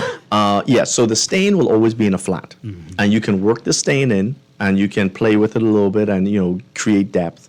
And then the polyurethane comes in a satin, semi-gloss, or gloss. Okay. So satin is less shiny, semi-gloss is more shiny, and gloss is the shiniest. Explains a lot. Right, yeah. So it is the polyurethane that gives the sheen to it. Now, typically, if you're using it for a floor, you want to put about 2 coats on, not heavy coats. You want to put not a thin coat, but a good solid coat, moderate coat. If you put it on too thick, it will never dry. Oh, wow. So it's better to put on more thinner coats than one heavy, thick coat. So the more coats so the first coat will seal it, give it a slight sanding, and then you put on the second coat, and that'll really give it shine. If you really want a more shine, because now the first coat only sealed it. The second coat now is not absorbing in. The second coat is actually showing its gloss now. Right. It's done absorbing. And if you really want a real shine, you give it a light sanding again with like a 300 grit sandpaper, and you put that third coat on. Now it's gloss. See, that's the part that gets me. What's with the sanding? I mean, why do you have to sand it? Because sometimes when you sand it, what it does is it takes off any impurities that may have come there while you were painting it. That's not like any dust or anything like that. But also, by you sanding it, it deglosses it just slightly, makes it smooth, and it allows a profile. So when you put the second or third coat on, it sticks to the first coat. You don't want it to be too shiny. You want the last coat to be shiny, not the intermediate coats. So the sanding gives it a little more profile and takes away some of that gloss, but also takes away the impurities, making it smooth and dull. And so when you put on the second or third coat, it sticks. Okay, so let's say you accidentally used a satin, apparently. Yes. And a few years go by, like, wait, I want to get this to be really glossy. What can you do? Is there something you can do? Yeah, basically just clean it, give it a light sanding, and put the, yes. That's you don't need to restain it or anything? No. Well, see, once you put a polyurethane on top of it, you cannot get to that stain anymore because it's now sealed in. For you to get to that stain, you have to take off the polyurethane to get to the stain. So you have to then sand it really down with like a floor sander. So the good thing is, if your polyurethane floor is dulling, give it a light sanding, clean it, and then you just reapply polyurethane. You don't need to touch the stain anymore. Once you're happy with the stain, you don't need to touch the stain. Just keep on applying whatever polyurethane you want to apply to it. Now, if you want to change the stain or the color, that's a bigger job. You need to get a floor sander and sand the polyurethane off and sand the stain off too to get back to the bare wood. So when you use both the stain and the gloss, right? How come sometimes floors still fade? You mean say fade? You mean on the interior? On the interior, like the some areas, like high traffic areas? Like it would fade, yeah. Well, that's because usually stains wear down or polyurethane wear down where there's high traffic. It will wear down. Okay. But the more coats you put on, the less it will wear down because you have more protection. So in those areas where you've seen like fading, it's either because one, they didn't put enough polyurethane, or they put the wrong polyurethane, or there's been so much traffic. Like elephants probably walk through there. There's been so much traffic that it's just worn down. But over time, it will wear down. But the more coats and the better quality urethane you use, the less it will wear down. Okay. There was something you just said I wanted to ask you about. Okay, so does it matter how much moisture? If it's a bathroom, if it's a kitchen, should that determine the type of stain or the polyurethane? Does it make any difference? No. Doesn't make any difference. It does make a difference in terms of, like in a bathroom, do not put flat on your ceiling. Because with all the steam, it will start to absorb into the flat and peel. You want to use something like a satin or a semi-gloss, where it's a little more resistant to water than usual. But that's on a totally different topic. So that's like tongue and groove you're talking about. Well, you can use tongue and groove, or it can be just sheetrock or tongue and groove. Don't use flat. Don't use flat. Not in the bathrooms. A lot of people are more going for eggshell or semi-gloss for moisture problems. Interesting. Wow. I don't know if you mentioned, this person's asking what's the name of the solution to take the chalk off. Oh, we have something called M1, M as in Mary, 1 house wash that they can use. And it can be combined with, if you don't have a pressure washer with a siphon hose, you can pour some into it's a concentrate. So it can make up to 32 gallons, okay? Pour some into a bucket And if you have chalky areas, you put a brush into it and just scrub the wall with a bucket, and then you can pressure wash it off. If you do have a pressure washer with a siphon hose that can mix the solution in with the water, then you put it onto the solution nozzle. It'll spray it on. It'll break up the chalk, and then you can come back and spray it off. Okay, all right. I don't know if it's just where I'm going, but I'm seeing more and more people doing decks. Yes. That's a thing, yeah? Yes. Yeah, so I'm seeing, any special things people need to do if they have a real full wood deck? Well, we do have a decking line called Super Deck. We have it in toners, which is in a natural redwood or cedar. And you can just stain it. It's an oil base, and it resists water. So you put 2 coats on, and it becomes waterproof. But over time, it will wear down. If you don't want to see the wood, then you can use our solid deck coating, which is like a paint, but it absorbs in. And then we're trying to get back in, since the pandemic, elastomeric decking, which sometimes if you have old wood, this is a thick elastomeric coating that can go and cover old splintered wood and make it look a little better. And we also have exotic hardwood stain from Pinofin. So sometimes some people spend a lot of money and put teak on their deck. They want to put like ipe or iron mahogany. And if you don't want it to silver, sometimes people like that patina look. If you don't want it to silver, you want to protect it, then you got to use a special exotic hardwood stain. Regular stains will not absorb into hardwood because the wood is too hard. It needs a special sealer that can absorb in and protect it. Yeah. Deck's a lot of work, though. I mean, so how often do you have to be doing this stuff? It depends on how much you use it. Every case is different. If you put a quality product on, you have to redo it less. If you are living right by the ocean, you have to do it more. If the sun is hitting it a lot, then you have to do it more. If it's more in the shadow and absorbing a lot of water, then you might have a mildew problem. Every case is different. But it's going to take some maintenance. That's why people do concrete patios. That's right. Yeah. They even cover the grass too. Right. Right. But even that, you got to maintain that as well. You need to. What do you recommend for that? Well, for a patio, you can use a concrete stain, but what we've been using is our heavy shield, our H&C heavy shield. The reason why we've been using it is it can go in driveways, walkways, around pools. It's a product. And the reason why I love it is it's a product that can be used for everything. You don't have to use this product for this. Then you have so many cans left over. This one can be used on your driveway. It can be used on your patio, your walkway, anywhere you want. So we've been using a ton. A lot of hotels use our heavy shield for all their walkways and balconies. Non-slip or how do it is? You can add a non-slip. It's called Shark Grip. Shark Grip. And you can add a non-skid to it. But typically it's in a satin to semi-gloss finish. And if you find as though it's going to be a very wet area where you can slip, just put some Shark Grip in it. To give and you sell all of that? Yes. Yeah, we sell this in the complete system. Excellent. Excellent. This texter's asking, for decks, do you have anything that deters termites?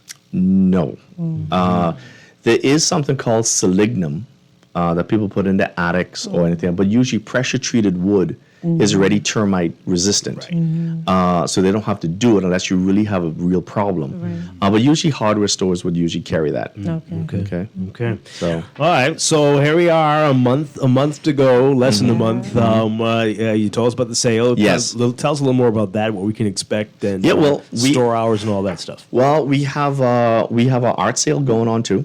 So up to 15 to 20% off on art supplies. We have more products that are coming in, so we're getting restocked continuously. We have our equipment sales going on, and we're there to help anybody who needs help. We're gonna be having some more highlights with Lee. In-house artist. So he's going to be doing some Saturdays there. Anybody wants to come in and get some advice. And we're also looking to book with our in-house, basically, designer. So she will come in and, help on a Saturday. Anybody who's looking for any color choices, color designs. So we're planning 1 or 2 Saturdays. We're hoping 1 or 2 Saturdays. We still have to firm up, but we're hoping for 1 or 2 Saturdays in December just to help people pick a good color to go with their couch or so forth, that they'll be happy. So we're trying to do some interactive things. You know, we have a lot of stuff going on. If you need any information, we have our SherwinWilliamsBahamas.com, and you can follow us on the Facebook too. And your Christmas sale starts December 1st. December 1st, yeah. So we run straight into it. Okay. With the art supplies, you get Junkanoo people coming in there? Yes. Now they want large stock of things. We don't, you know, but sometimes we have them in. But we have a lot of Junkanoo groups coming in to buy flat white paint. Okay. To paint their costumes to paste on. Okay. So they buy a lot of flat white paint. Okay. Good stuff. Any final tips for folks as the big day approaches? Well, yeah. Well, I will tell you, there are 3 myths that I want to debunk right now. 1, can you paint over chalk? No. We already discussed that. No, you cannot. That has to be cleaned off. Number 2, does paint bridge cracks or gaps in concrete? No. They have to be patched. Any crack needs to be patched with the right patching compound so moisture doesn't come out. Paint does not bridge it. Even elastomeric paint, the crack will be there, it will let moisture come out, and the elastomeric will peel off the wall, okay? And then the last thing is something simple. Dark colors shows less dirt. Okay. No, it doesn't. It just shows white dirt. That's the thing. So you paint a floor dark gray, it'll show all the dried rain steps. So any color shows dirt. It doesn't matter. Okay. Any color. Wow. Okay. Great tips. Again, give us the locations and store hours. Well, our main location is Tonique Darling Highway, right on the roundabout, and then Prince Charles Drive, right opposite Doris Johnson. Both stores sell art supplies. The main art store is at Harold Road, though. Okay, and we're ready to serve you and get all your painting needs done. Which roundabout? You know the roundabout by Shell. Okay, you're down there. Yeah, Okay. so we're the big building right there. You cannot miss us, and we have enough parking for everybody. Okay. Okay, Harold Giovanoli, it's been a fun Thank you. series. Thank you so Thank much. you. I've learned a lot. I've been making notes. I Got see that. some issues to deal with over the next few weeks, but I'll be good. Coming to see you in a few days. Thank you. It's been a pleasure to Kessa. I finally got your name right. Thank you. And it's been a pleasure. Thank you, guys. Thank Have you a very great much. Christmas. Remember, folks, ask how, ask now, ask Sherwin-Williams, Bahamas. And we're going to take a break and then be back to wrap things up. This is Morning Blend Business on Guardian Radio 96.9.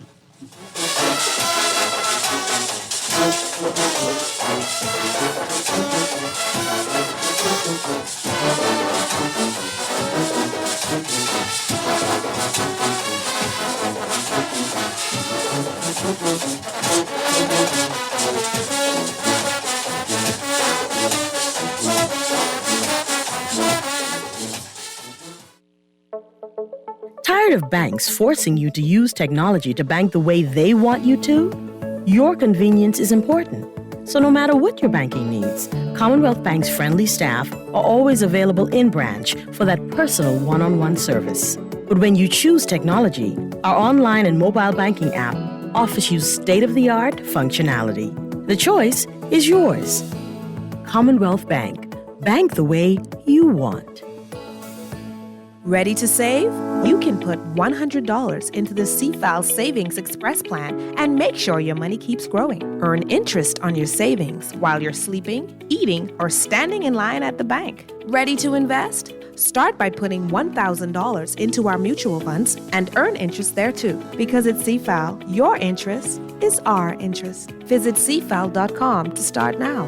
CFAL. Growing wealth for future generations of Bahamians. Join the Bahamas Chamber of Commerce, SBDC Bahamas, and Alive Business on Saturday, November 4th from 10 a.m. to 8 p.m. at Crypto Isle on East Bay Street. See what's new, sample products, demo services, and shop from a variety of businesses throughout our local communities. We hope to see you at Trade Expo 2023 on November 4th. Admission is free and the event is family friendly. For more information, call the Bahamas Chamber of Commerce at 322-2145. Child, Fidelity can on this year with their new festive giveaway. You could win cash, an iPhone 15, get a bill paid off, PS5, all kind of things. Apply for a loan or an ASUS savings account and you could win. Try our call them now. Here, 356-7764.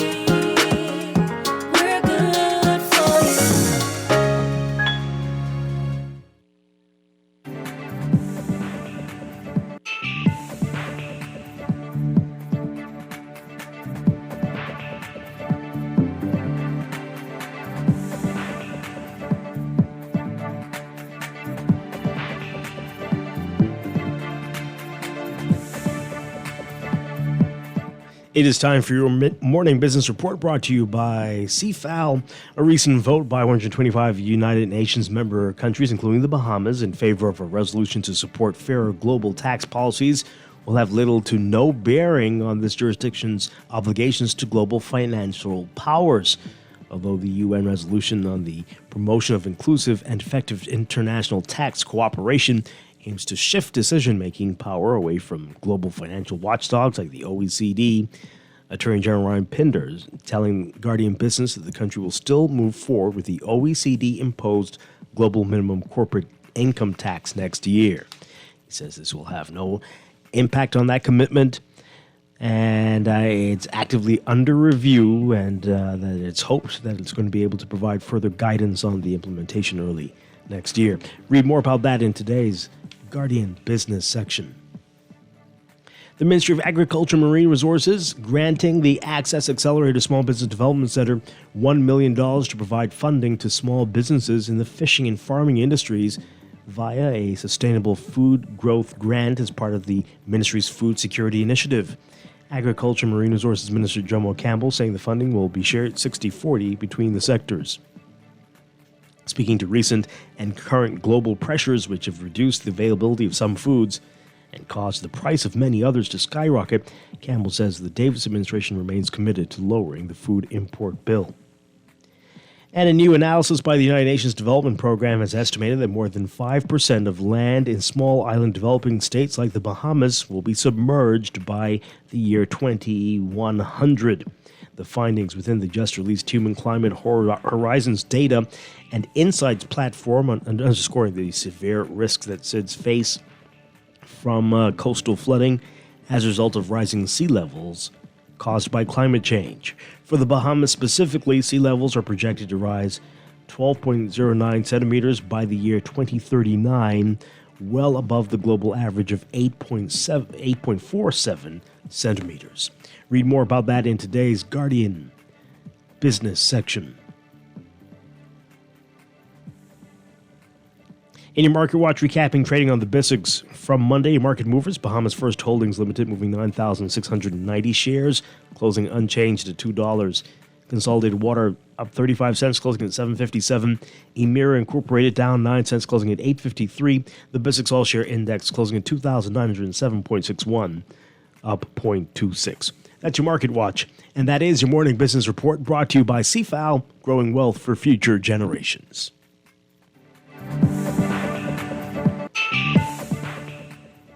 And that is going to do it for us today. Duquesa Dean, thank you so much for being with us this morning. I had a great time. Thanks for having me. Well, have a great day, and I'll see you soon. Yes. And I'll be back tomorrow morning with more Morning Blend and Morning Blend Business right here on Guardian Radio 96.9.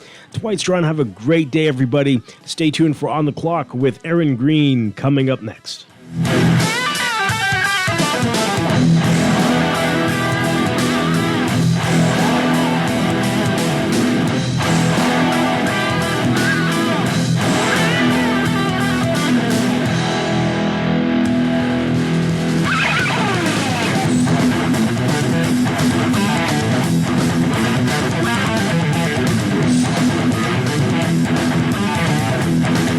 This is Guardian Radio 96.9 FM, Nassau, Bahamas.